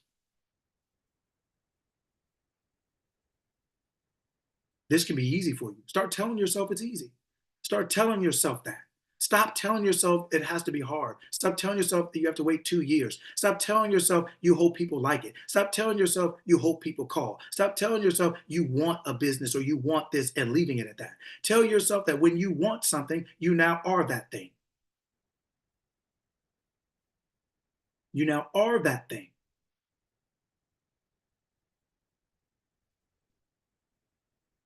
Right? Okay, I'm going to use an example. Vanessa, can I use you as an example with the EA thing? VA thing we were talking about, the virtual assistant. Okay. You remember when we were talking about that and you were talking about the want? Yes. And then remember how we turned it? Yes, to Okay. I have. Will you go through that process? Like when you start yourself with the want and then so people can see. Do we need background story? Sure. So I'm hiring help because I need it. And so I was asking Lucky how he recommends I go about it, because even though he's very knowledgeable in this realm that we come him to, he's also very knowledgeable in how to run a business. So he told me, well, okay, he asked me, what do you want? So I told him I want the perfect VA, basically, someone who can blah, blah, blah, blah, blah. So then he's like, all right. So then you tell yourself, you have the perfect VA, you have that. So, but it was like kind of, he grabbed that from what I said though, because I was like, oh, I want the perfect person. I said what I wanted. And then he basically said, then you tell yourself that's what you have. So then I started telling myself, all right, yeah, I have the perfect VA. I have the perfect VA, da da da da da. And it just started feeling better instead of having more like confusion. And yeah, I just sent 2 offers instead of 1. Like technically 3. So now I have 3 team members that are going to be helping me. I'm not sure if I missed anything from that story. No, perfect. What we want, but your human mind is only designed to do 2 things. One, that is where the desire comes to. That's where your awareness of being drops the desire into. And so now when you say, I want something, what you're expressing is your awareness of something. You're aware that something exists that you don't currently have in your physical world. So your human mind is the receptacle that your awareness of being says, okay, I want to express more through Veronica. I want to do more business. So let me give her the idea of wanting to do more business. So then the idea of wanting to do more business comes to Veronica's mind now. So then Veronica's job now is to turn that want, the skill is to turn that want into an awareness of being back the other way. So I am gives the idea for a virtual assistant to do more business. That I am gives that to Veronica's mind. Veronica now says, okay, I am that. Whatever I want to be, I am that. When Veronica says I am gives to Veronica for Veronica to become I am and give it back. To give it back. It goes almost like in a circle, or like if you're hitting a tennis ball back and forth. Starts with one person and you hit it and then it's hit back. So I am says, I want to express more through Veronica. So I want to get a virtual assistant. So that idea for a virtual assistant comes to Veronica's brain from I am. Then Veronica's job is to become aware of that by saying, I am now this idea that came to me. That when Veronica says I am this thing, then now it has completed the cycle or the loop. And so now Veronica is expressing herself or proclaiming herself to be this thing. And then I am says, okay, I know who the perfect virtual assistants for you is, or who they are. Because if you don't know what to say to somebody, it's hard to sell. If you don't know that somebody's going to get sick in 3 weeks, it's hard to hire somebody. You don't know. I mean, what if Veronica hired somebody in the Pacific Palisades a week ago in Southern California? They wouldn't be doing no work. And what if they had everything done, ready to send to Veronica, and their house got burned up the night before, and everything was on their computer, and they had been working on it for 2 months, and Veronica saw all the progress, but she didn't have any of the files on her own. She was waiting for the file to be completed, and then the person was going to send it to her. What happens to Veronica now?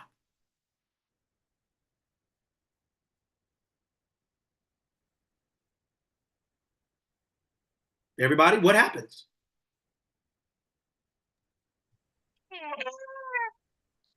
Right? But why should you suffer when you did everything right? Didn't you pay the person? Weren't they doing a good job? Wasn't the relationship good? Wasn't everything on track? So why should you suffer for something you could have never known in your human mind? Are you guys understanding what I'm saying? If you don't know a person, you don't know what to say to them. If you don't know a person, or you don't know what's going to happen in your human mind, and there's a huge, I mean, that fire in LA counts the biggest fire in Southern California history. If you hire somebody from that region, all of your work that they had been doing for months would be gone. And now you told the client that you're going to have the presentation for them on Monday. How's that going to work out? Was it anybody's fault? But it still happened, right? So what does fault got to do with it? What does want have to do with it? What does wishing and hoping have to do with it? Those are not sustainable things. Right. You guys understand? They're not sustainable. Through no fault of your own, your presentation burned up in a fire. You hired somebody, they did the job, and now their whole house is on fire. What are you going to be mad at them? You won't be able to, they won't even know. You can't find them. They're homeless. They may not even have a phone. Through no fault of your own, you still didn't get your desired end because you were actually never in it. You were waiting for it to be done instead of saying it's already done. You were hoping it was going to get done instead of saying it's already done. If you live in any state but the end, you're not in the end. How do you think you're going to get the end without the state? I'm not surprised when I look down the street, I don't really see too many Florida license plates. This ain't Florida. I'm not surprised. I'm not surprised in this state that I don't see a lot of things that will be reflected in Florida. I'm not in that state. If you're not in the state of success, what do you expect to see? Not success. Right? I mean, what do you think is going to be happening here? You're not in that state. Wanting is not Florida. Florida is Florida. Wanting is not done. Wanting is not success. Success is success. Done is done. Sold is sold. The end is the end. Everything else is not. And if you're okay with everything else, then great. But if you want the end, that's where you should be. That's where you should go from the beginning. My business is a huge success. Huge, effortless, easy. I have a marvelous, successful business doing what I love to do. People can't get enough of me. Can't get enough of what I have to offer. Can't get enough of what I'm selling. Can't get enough. Can't get enough. That's the end. Isn't that what you want people to say? Isn't that what you want people to think about your products? Isn't that what you want to look at your account and be like, yeah, I'm out here killing it. No, I'm killing it out here. Even the money is dead. That's how much I'm killing it. I'm killing the money. I'm killing everything. Like, I'm out here. That is the end. Move there. Start talking from there. Everything you do is from there. Whether you want to be a certain type of parent, whether you want to be a certain type of this, or whether you want to have this relationship, or whether you want to have this type of money, start talking from the end. Start talking from there. That's where it is. It doesn't exist other places. And just because you don't think your keys can be in the bathroom doesn't mean they can't. We have to start willing to entertain other ways of thinking. Start realizing, I don't know this person. I don't know them. They're sitting at the bus stop waiting, and I have a banana I want to sell. I don't know if they like fruit at all. I don't know if they like bananas. I don't know, but I do know I want to sell this banana. So I'm going to tell myself that this banana is sold. Sold perfectly, effortlessly. Everybody buys my stuff. I can't even keep it. I'm going to wake up talking to myself. I'm going to wake up making sure I'm in that state. I'm living in the end. I'm in the end. I'm not going to wait to get there and start talking to myself. I'm talking to myself. That's the only reason I'm going there. If I have a thought in mind, I might as well make sure that thought is correct. If I'm dressed, I might as well be dressed properly. So if I have a thought in mind of going to work, right, then I'm going to dress myself according to that. Well, if I have a thought of mind and going to work, then what type of thought do I want to have about work? That's dressing yourself properly. If I'm going to work anyway, I might as well think about what type of work I'm going to or how I want work to be. You can't just think anything. You can't just go to work wearing anything, right? It's the same thing. You can't just think anything. What is it you want? And start thinking from the end of that. That is how you sell something. That is how you get into the mind of someone else. It's not your human mind doing it. It's your higher mind talking to itself. And so when your higher mind is talking to itself, you're now opening the door for that to come into your human mind by living in the end. It knows this person. It's itself. It's just a different version of itself. The buyer needs a seller. The seller needs a buyer. They need you as much as you need them.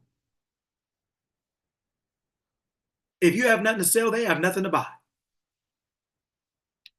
You both need each other. Stop thinking that the buyer is doing you some kind of favor. Stop thinking the buyer doesn't want you or want your stuff. Stop thinking you got to hustle them, connive them, scam them, scheme them. Stop thinking you got to drop your prices all the time. Stop thinking you hope that somebody's going to like it. Well, if you hope, why should they do more than that? Hey, I hope you like it. Well, shoot, I hope I do too. What if you hope they like it?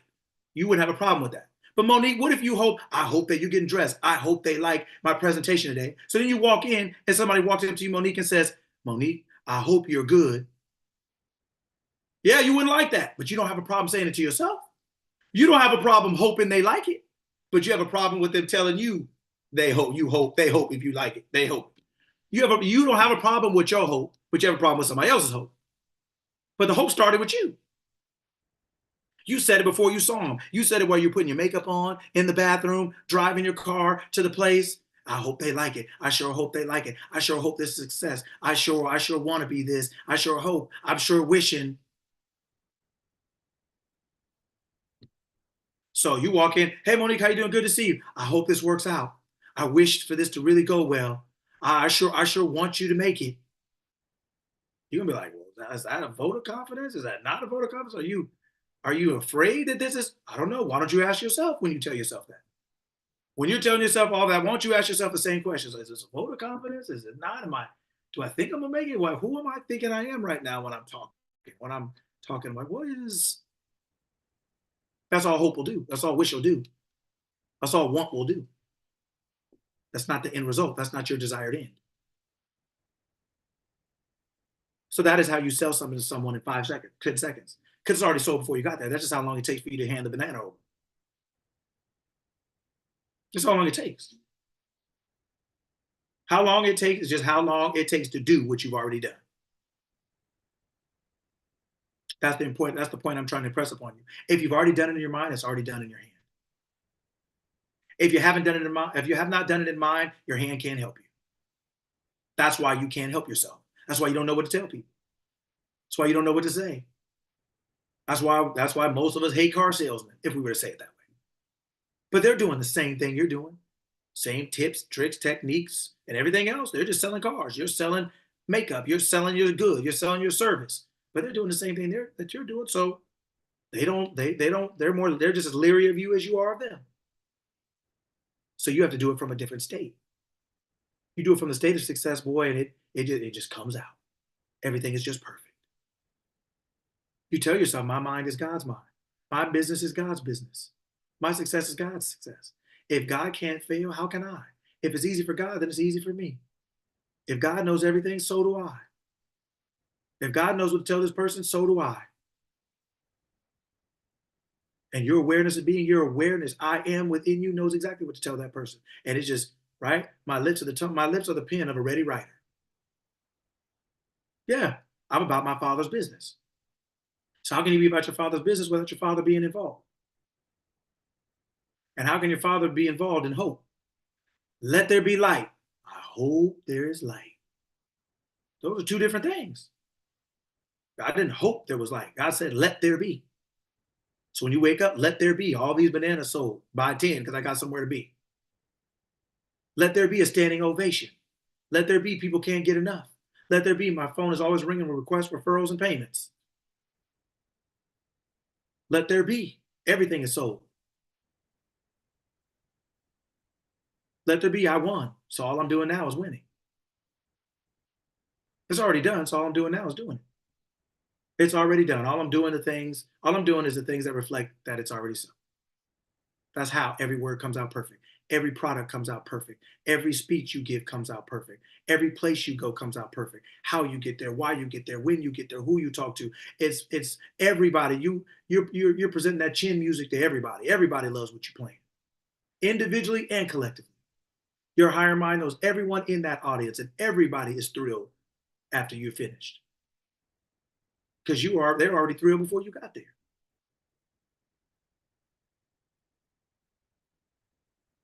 This is how you sell something in 5 seconds, 10 seconds. You sell it because it's already sold. You spent all your time on ensuring that it's sold. Selling is easy at that point. It's just a reflection of sold. You've already reserved your table. It's already held for you. All right, everybody get that? Questions, comments, anything on that?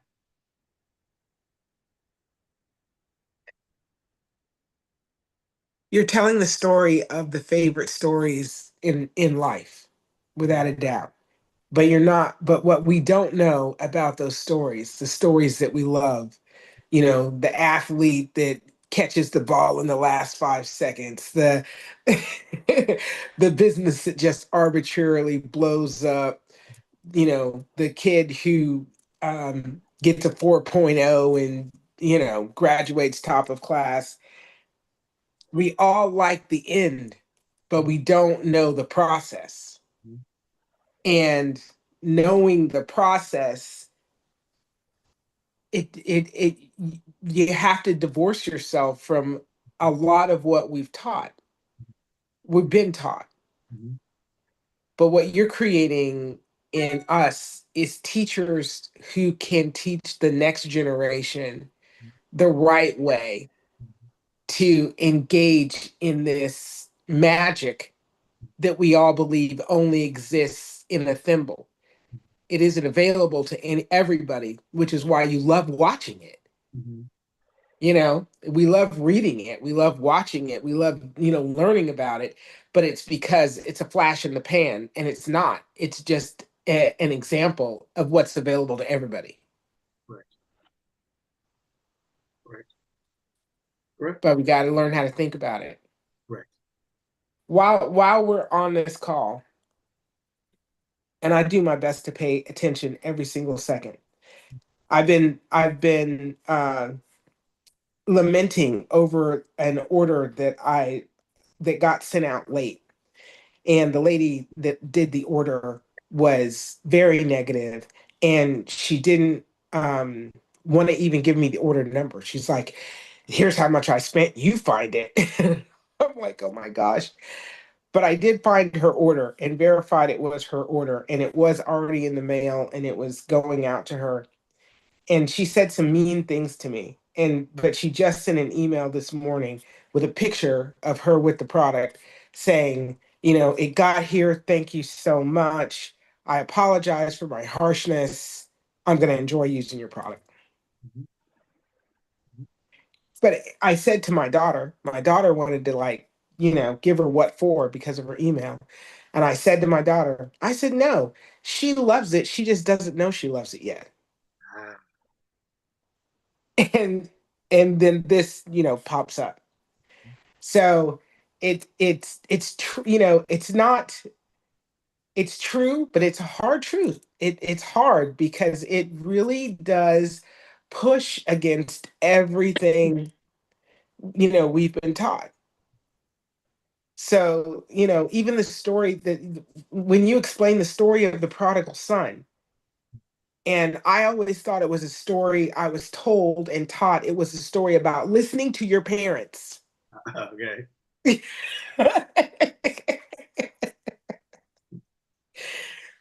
And when you broke it down to what the story really is about,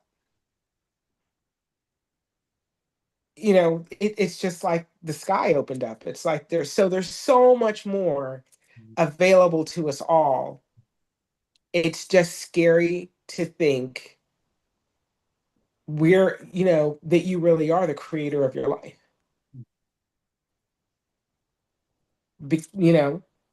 For me, it's scary because I believed that I was not the creator in any way, shape, or form. I was working against forces that I had no control over. Mm-hmm. And the reality is I have control over everything. Mm-hmm. Mm-hmm. It's exciting. Thank you. You're welcome. Yes, it is. That's why you see me on here ranting and raving every Saturday, sweating, yelling, and everything else, because it is, right? And like you said, for all of us to be able to teach the next generation, for all of us to say, no, this is real. This is true. If you do it this way, you can have anything. If you do it the other way, you may get some things, you may not, but it's going to be hard. It's going to be tough. It's going to be, and since most people do it the same way, people think that's the right way because it's the common way. Right? And so we teach the next generation to do it the same way, and the next generation in the same way, and all those things. And we just keep repeating the cycle of wanting, wishing, of hoping, not realizing that the end is all that matters. If we all had a business, right, and whether it's speaking or product, good or service, your money is based on the end, right? If somebody after you do everything you do, you want to get paid for it. So then how much does everything before that matter if you don't get paid?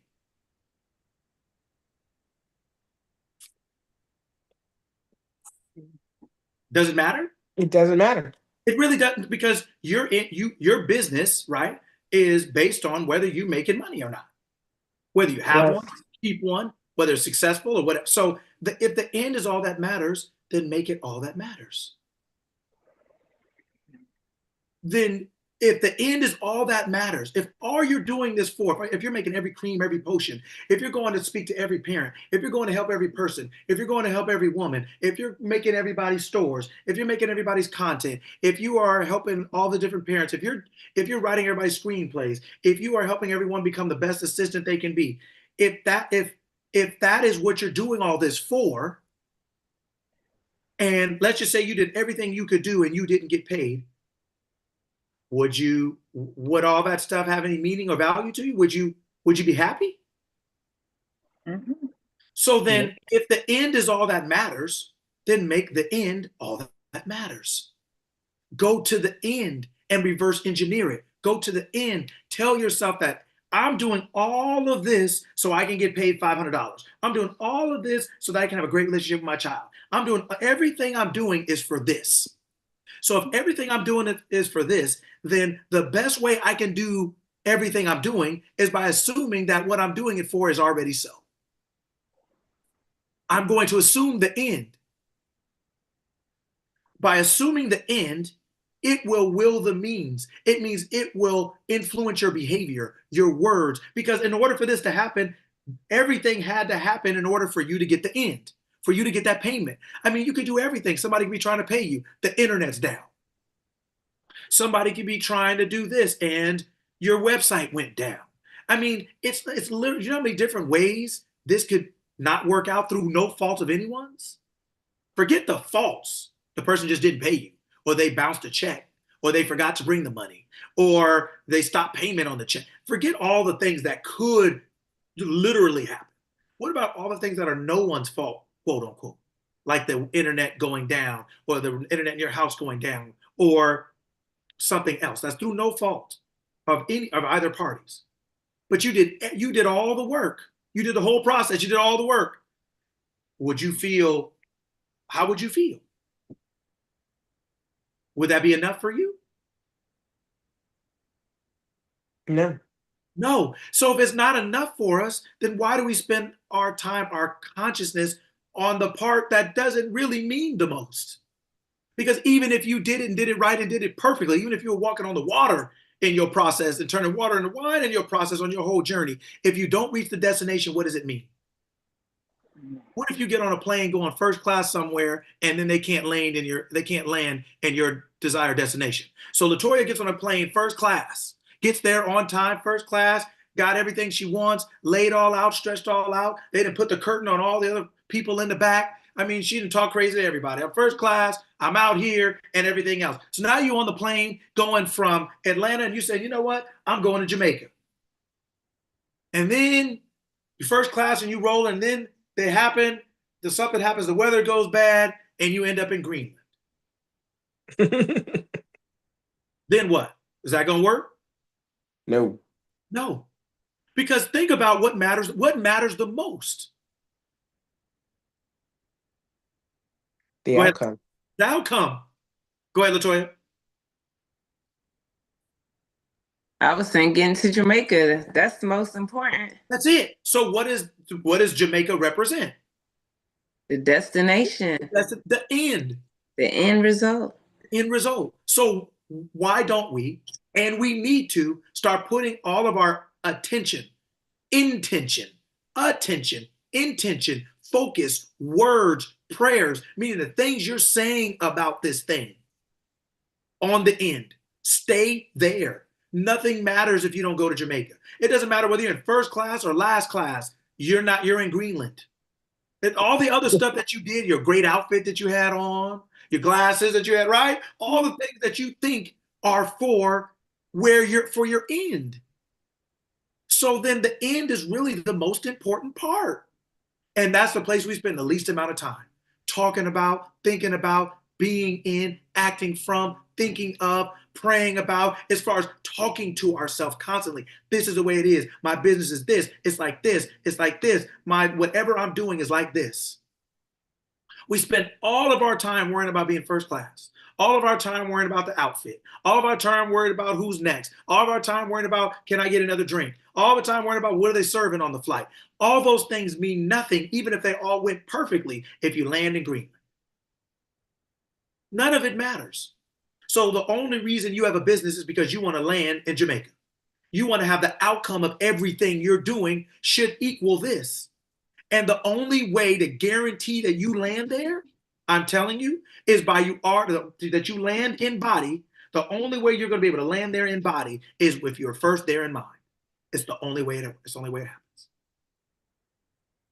The only reason you thought you were going to Jamaica is because it was an idea. So then if you went to Greenland, then what does that mean? They changed what? Of course. They changed what? Why? Because they changed what?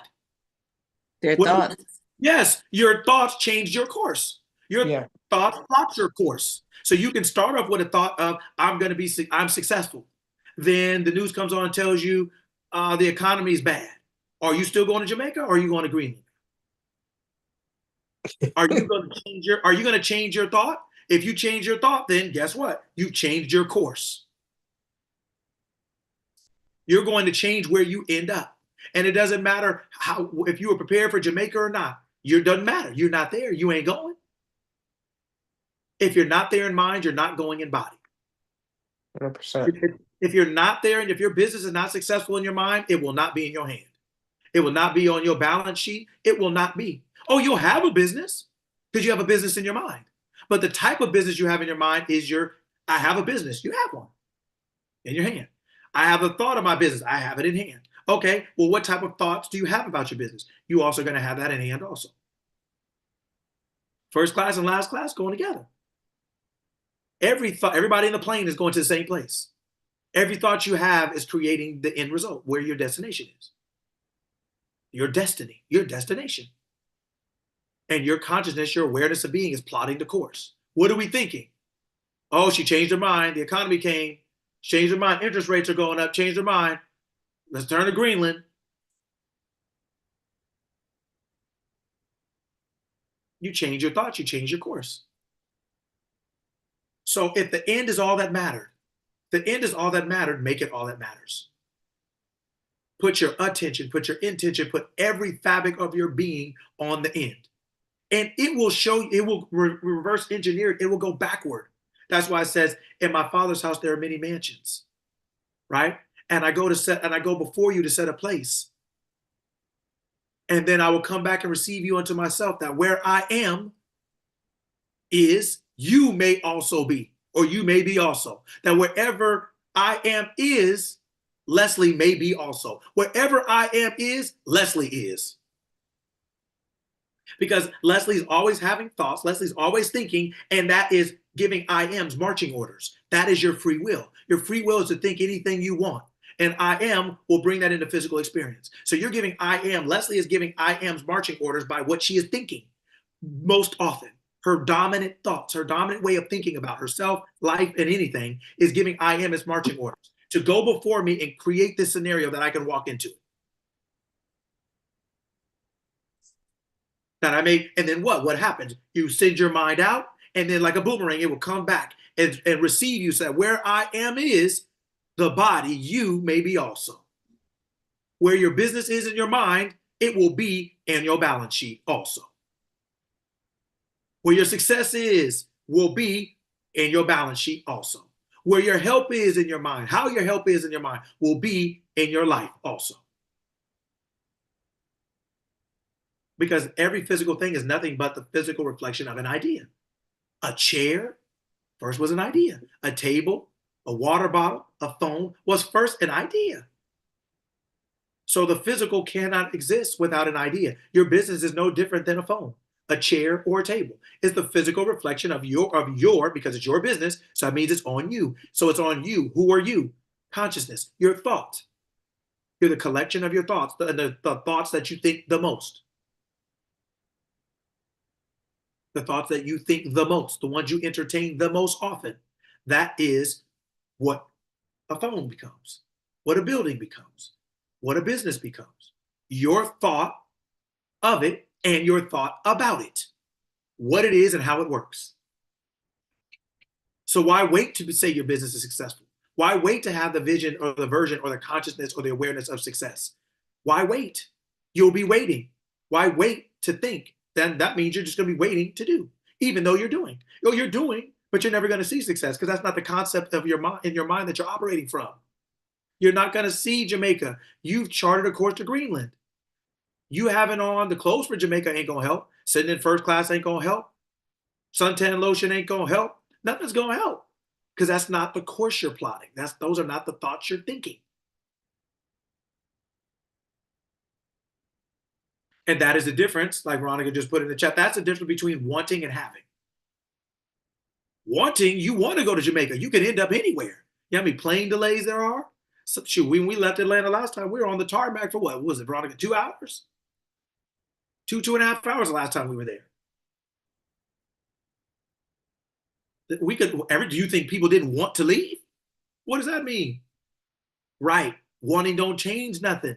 It's the impetus to change something. But it doesn't change something in and of itself unless you use it to change your mind. Because the first way to have the physical experience you want is to first have it in your mind. Whatever you're willing to consider in mind, you will never have in your hand or be a part of your physical world. It doesn't work. If the pilot doesn't change his mind, whatever mind it already established is where it's going. Whatever mind you establish is where you're going. So today we need to do 2 things. 1, We need to take inventory of what we're thinking. What course are we plotting? What are we plotting? What chart are we plotting? Where are we going here? And then number two, make sure that we get to where we want to go.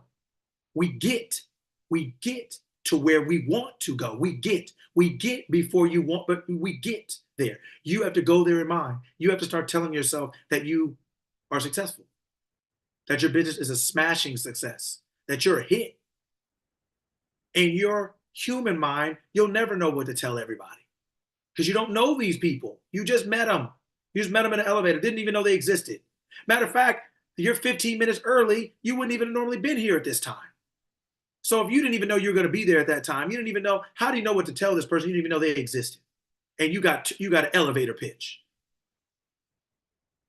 And you got to tell somebody something that you don't even know, didn't expect to see. And you, hold on, wait, because they told me that, hold on, wait. Now, I have a business that does, and then it's going to, because, and ding, all right, man, it was nice to see you. Wait. And they still have to read the whole card before you get off. Hold on. And then you don't have that long. You either are or you're not. Your business is either successful or it isn't. If it is, you're going to talk that way. If it's not, you're going to talk that way. You ain't got no time to figure it out. You don't need that much time. You are or you're not. You are or you're not. That's it. But if you are before you got there, it's already over. It's over. You're just doing what you've already done. You already are. It don't matter if you see him in an elevator, escalator. It don't matter if you see him on the freeway. You'll be selling on the freeway, windows down, going 80. Telling people your website. I mean, stuff will be coming to you from everywhere. The windows of heaven, blessing will open and pour you out a blessing you have not room enough to receive. Kingdom of heaven is within you. All of your good comes from the inside out, not the outside in. All of your success comes from the inside out, not the outside in. But you have to establish that in your mind. So number one, look at the course you're plotting. What are you telling yourself all the time? What are you thinking to be true? What do you keep repeating to yourself over and over? Are these the words you'd be using if it were done? Are these the words you'd be using if they were sold? If sold was where you were, would you see that? How many Florida license plates do you think I see in a day? How many Florida license plates do you think Alberta sees in a day? It's very few. It just doesn't, it's not there. How many Georgia license plates do you think Alberta and I see? We don't, it doesn't, we're not only are we not there, we're nowhere even close to there. So we may see Nevada over here, up here in California. We may see Oregon, sometimes Washington, but the further away we are, the less we see. The further away you are from success in your mind, the less success you're going to see. It's the same literal difference. The closer you are to success in your mind, the more of that you're going to see. When you're in Florida, you see Georgia license plates more. You see things that are closer to you. It's just natural. You still don't see as many as you do in Florida because you're still not in the state. The state you're in is what you're going to see the most of. But you also see things that are close to it. Just not as much of them as you would in the state you're in. But the further you are away from your desired end in mind, the less of it you're going to see.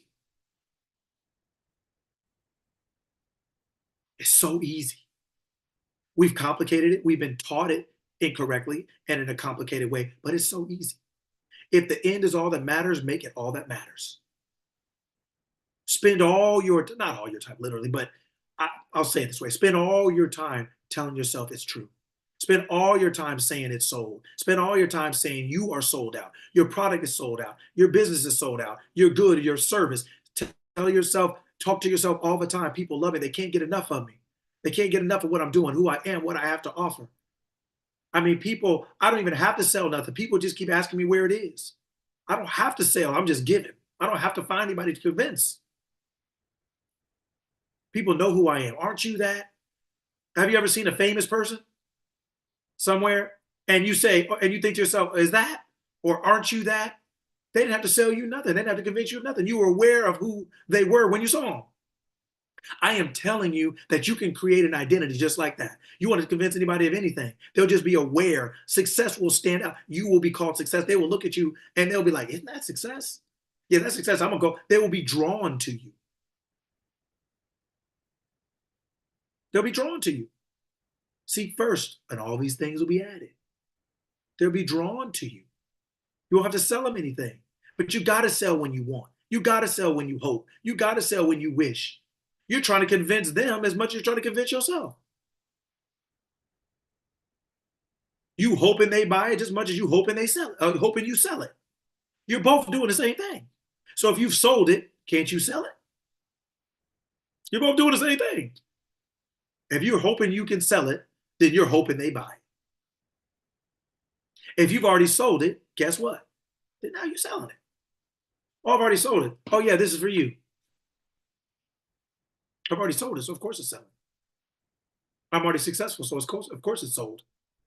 I live in the end. And you watch how your business changes. Because it's going according to what you're saying now. Watch how it changes if you change. Just like Leslie said, your world is really, it's all you. There's no aspect of it that's not you. There's no aspect of your body that's not yours. There's no aspect of the world that's not yours in your world. So you get to say whatever you want to say. And your physical world will conform to what it is you're thinking. That's its job. That's why it says, according to your faith, be it unto you. Whatever you're telling yourself is true is true. What are you saying? Right? So this is just something simple.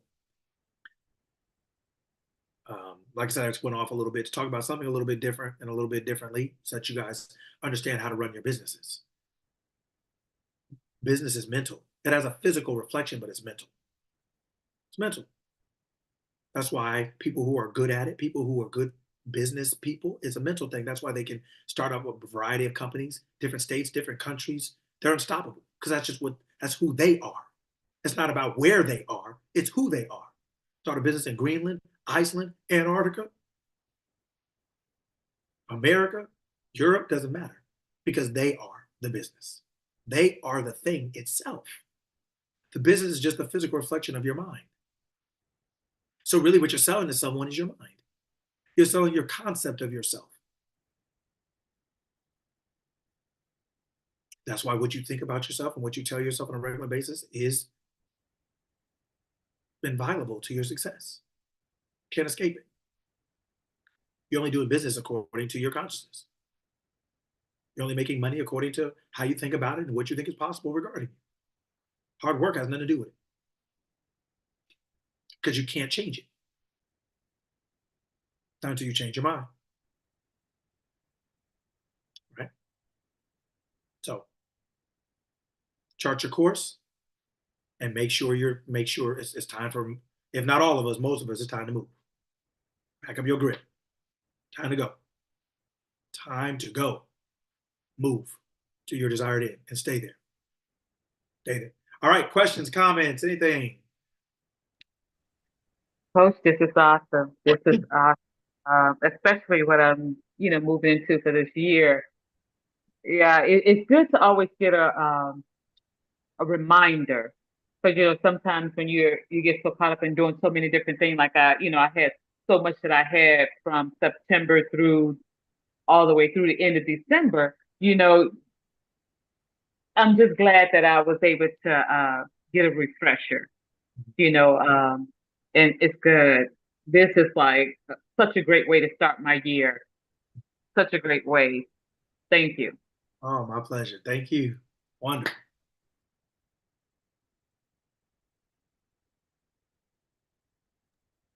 The destination is on my mind. I'm packing my bags. I'm packing my bags. That's it. Isn't that what you do when you go to the airport?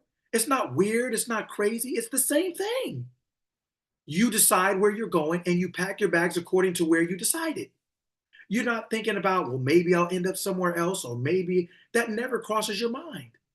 All that matters is the end. That's why you're on the plane. All that matters is the end. That's why you packed what you packed. All that matters is the end. That's why you bought the ticket. All that matters is the end. That's why you decided where you wanted to go. We're not doing anything different. We're just doing it in an area or in a way of life that we're not used to doing. We're taking control of our psychological end, just like we're used to trying to take control of our physical end. And we are going to fly our mind to our desired destination of success, of prosperity, or whatever your desired destination is. You get to pick it, just like you pick Jamaica, or like you pick Barbados, or Trinidad and Tobago. Just what you get to pick. You get to pick success, prosperity, abundance, ease. All the world means me well and treats me kindly. Everyone is a link in the chain of my good. Boy, I can't keep my calendar empty. I wake up and there's people asking me to fill it in, right? Stuff like that, right? You get to determine your destination. Just like you do on a trip, take that mental trip and you'll see Jamaica. You'll see your desired end. You'll see abundance, prosperity. You'll see it, right? It's the same thing. Do it the same way. You don't doubt. You don't question. This is just what it is. It's just what it is. And you'll start to see it. You start to see the license plates, right? You'll start to see the change in your environment. You'll see the weather be different. You'll start to see the change in your environment. And you'll be like, wow, okay, right? And you'll always live in the end. As soon as you want something, you'll go to the end. I want this thing. What is the end of that thing? Well, I'm a millionaire, or I have this, or I have that. Okay, now I have that. I'm in Jamaica. Started from Georgia. Now I'm in Jamaica. Simple. Just like that. Wonderful. All right, Sparkle Bailey. I'm gonna run the replay numbers up for this call. I'm gonna run the replay numbers up a lot because, okay, so let me just start with A and I'll just work my way through. Okay, so A, this call helped me to realize, because I already know the power of influence, the power of the people we surround ourselves with, things like that. But I have conversations throughout my week with people who don't understand their power. They don't understand their value. They think very limitedly.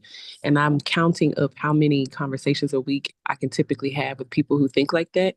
And then they also impose their limits upon me. And so sometimes I'll get caught up on the playground. I'll get caught up with the wrong crowd, knowing that you're over here limiting yourself and that's pouring over on me. And I'm like, I can't be around that. I need to run up the number of this replay to remind myself what I already know. Everything you talk about, I already know this. It's just about sticking to the script and implementing that and not trying to be there to help the people who don't get it or the people who I love and being loyal to that. I've been in the space of like, what did you say earlier? It was something about being a philanthropist. I gotta shake her. I gotta check her. She has to sit in her seat. She has to sit on her throne because I just been able to give away game or give away coaching or give away time, give away my love and affection, my example, but I haven't demanded anything. I haven't required anything to call myself a business owner. I haven't been operating like a business owner. I have been extremely salty with life. And so I've just kind of allowed that salty nature to pour over onto myself as a businesswoman. And so I'm just kind of like, I was in the wanting and the hoping and the wishing headspace for a long time. And just hearing you call that out the way you just non-insultingly called that out, I just sat up straight. Like, you know what? You know, he's talking to you. You know, you can do better. This issue with money or this mindset I've had when it comes to having money, I feel a lot better about caring about money than I ever have in my life. And it's all these reasons to just replay this and reprogram my mind with like just staying focused on, okay, everybody wants the information that I have.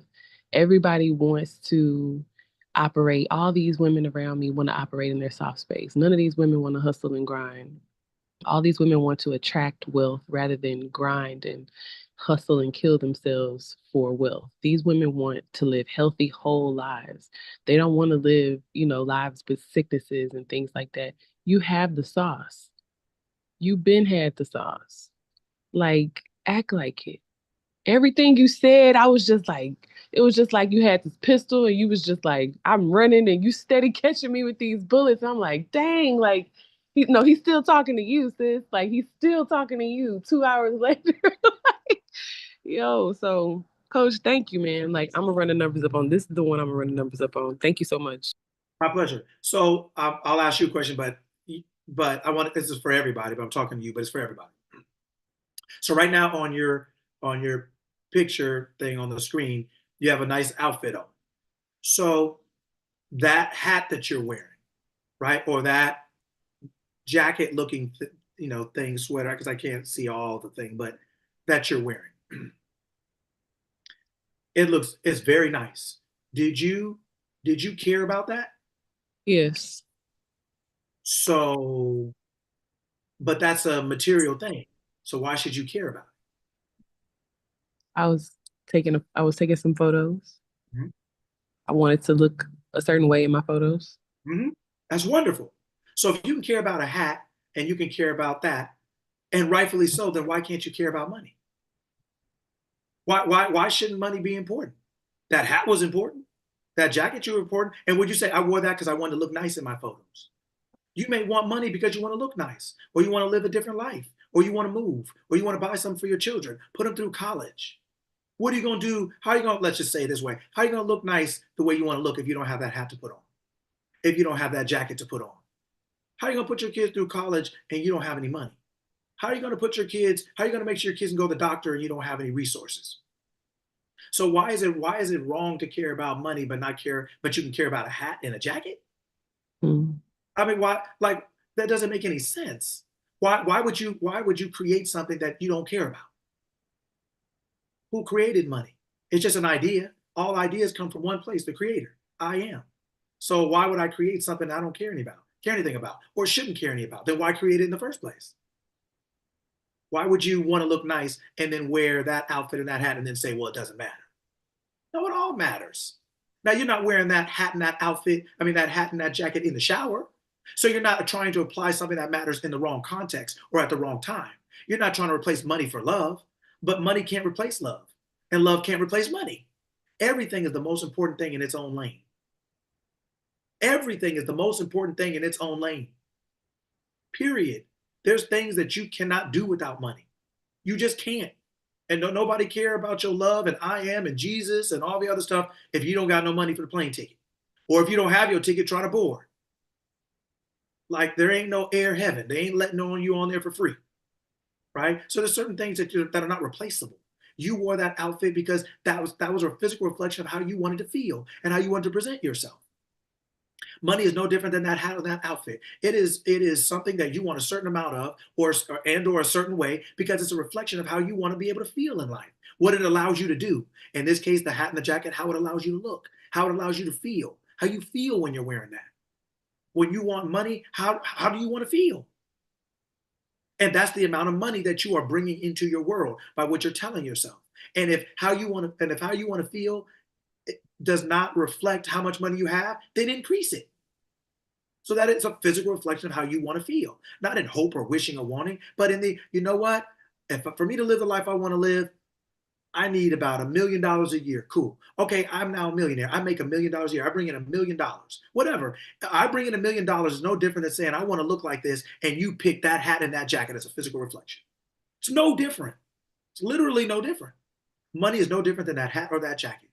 It is a physical reflection of something that allows you to look the way you want to look, live the way you want to live, feel the way you want to feel.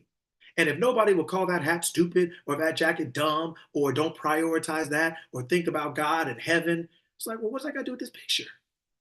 What's it got to do with, no, like, I can still think about this and that while I have this and that. And when I feel good, I think better. I heard Rev Ike say it several times. Man, I've learned to love God a whole lot more when I could pay my bills than when I couldn't. Like, we think we have this antiquated, incorrect thing that we're supposed to suffer. We came from victory, so now we're coming out here to lose? That doesn't even make any sense. Right? You should care about money to whatever degree and extent you want to. Just like you care about that hat and that jacket you have. Because those are things that you put on to reflect what was in you. I want to look like this, and this hat on and this jacket on makes me feel like that. And so your money should be the same thing. How much money is going to make you feel like that hat and that jacket? Talk to yourself, ask yourself, and then tell yourself, hey, you know what? God and me, bring me that answer. How much money is it going to take for me to really feel like I'm looking like in that picture? I want my money to feel like that picture. I want my money to look like that. What is that for me? And it'll come. And then once it does, that's your destination, and you live there. And you tell yourself you have it. I have this much, this much, this much. Every time I think about it, I have this much. Every time I'm paying a bill, I paid all my bills, and I still got money to pay. Like Latoya said, right? You start finding ways to keep talking to yourself. Keep yourself dressed like that if you want to be seen that way. Keep yourself dressed like that psychologically. Keep telling yourself, keep wearing that thought, that awareness of being. Whatever that dollar amount is for you, whatever playwright you want to be, whatever helper of parents, helper of women, bodies and creams, and stated, and the thing that Karen is doing with everybody, and Monique is doing, all of you figure out what does it take for you to look the way you want to look in your picture in your life. What does it take? What do you want? What's going to make you look like that, feel like that? And then you occupy that end. I now have that. I'm going from wanting, I'm clear on what I want. Great, I want this, I want this. Okay, cool, I think that's about right. Cool, now I have everything I want. I am that. I'm the possessor of that. I am that person. And you keep yourself dressed like that to life. And you will continue to look, life will show you that. Just like you dress that way, and we see you. We see you, that we see you the way you presented yourself. Life sees you the way you present yourself. The law of mind sees you the way you present yourself. So what are you wearing? Poverty, hard times, hardships, maybe, hope, wish, later, tomorrow. I got this on them and that on them, and I got to make them do this and think that, then I got to do. Well, you just want to put something on where you're like, man, this is nice. Look at how you felt when you wore that. That's how you want to feel with your money. That's how you want to feel in your business. You want to not only look good, you want to feel good. So clothe yourself in things that make you look and feel good. Clothe your mind in your desire, in your end, that it's already so. Not wanting it, but already having it, being it. And your life will take a picture of you just like that. And you will look that forever.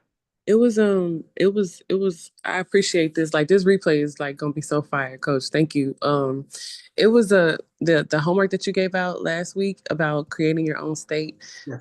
I named my state the Shine State, and I was just kind of like going through some of the different aspects, like of politics, and how I look and how my children are, my husband, and just describing different, like the overall trajectory of the community was the thing that I love the most. It was our community here. Our community here communicates effectively. Citizens listen to understand, never to be rude or be right all the time. And I'm just like, man, like the more I wrote about my state, the more power I felt at create. I've thought about like having my own neighborhood, and in my neighborhood, either my family lives there or my close loved ones live there, and there's like a certain HOA of this neighborhood where it's just like, this is how we embrace each other. This is how we deal with things when we're on the job. Things are platonic, things are healthy, things are. And I'm just mapping this out in my mind. And then you gave us this exercise and I started writing it down. And I was like, yo, you really could have this.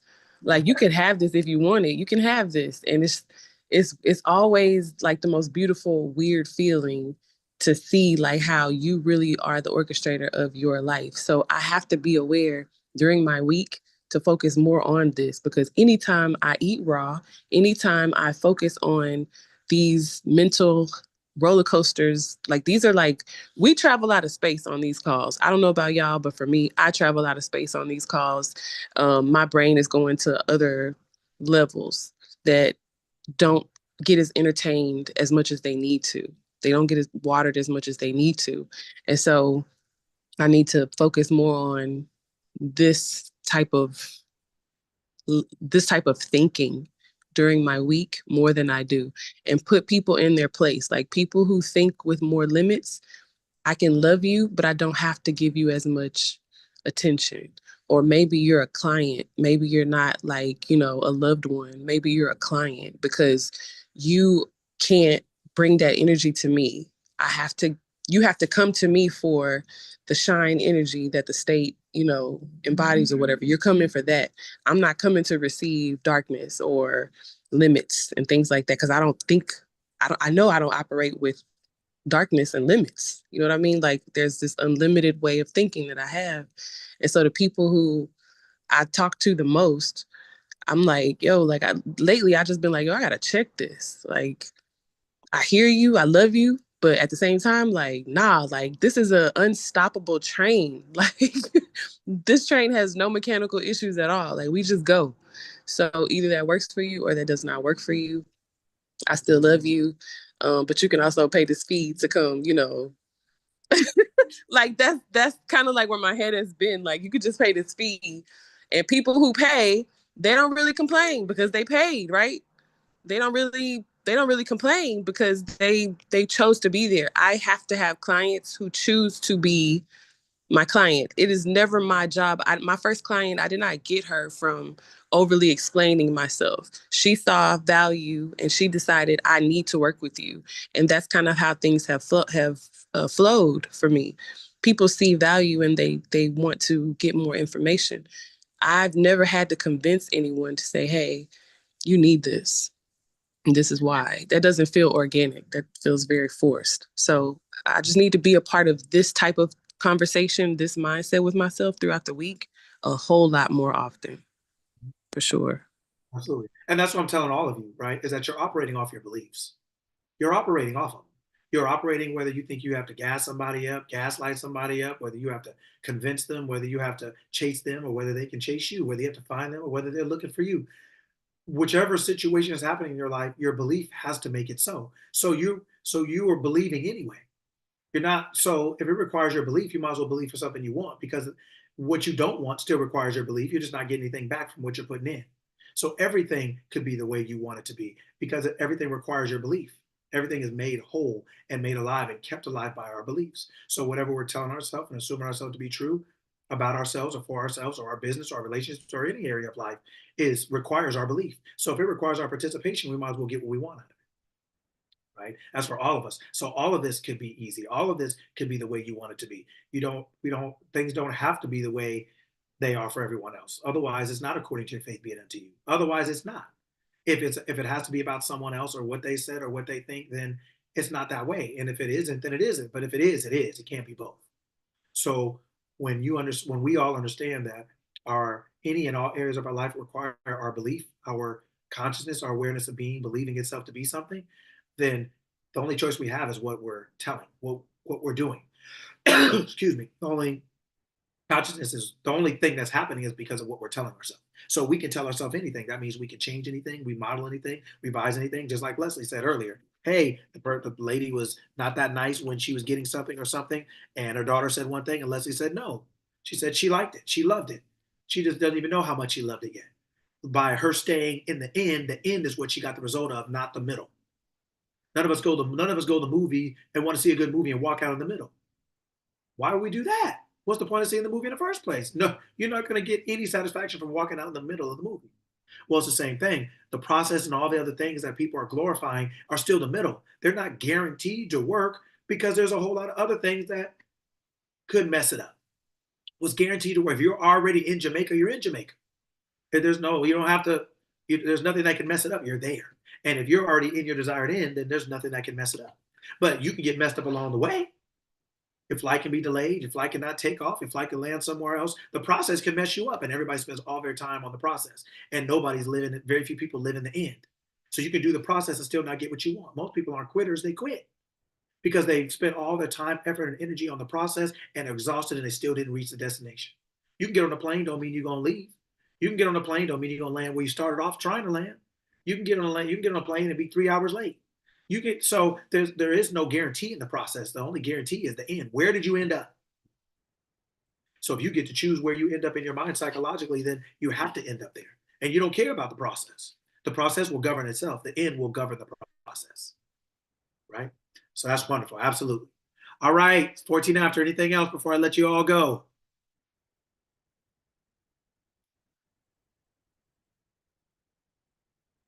Well, wonderful.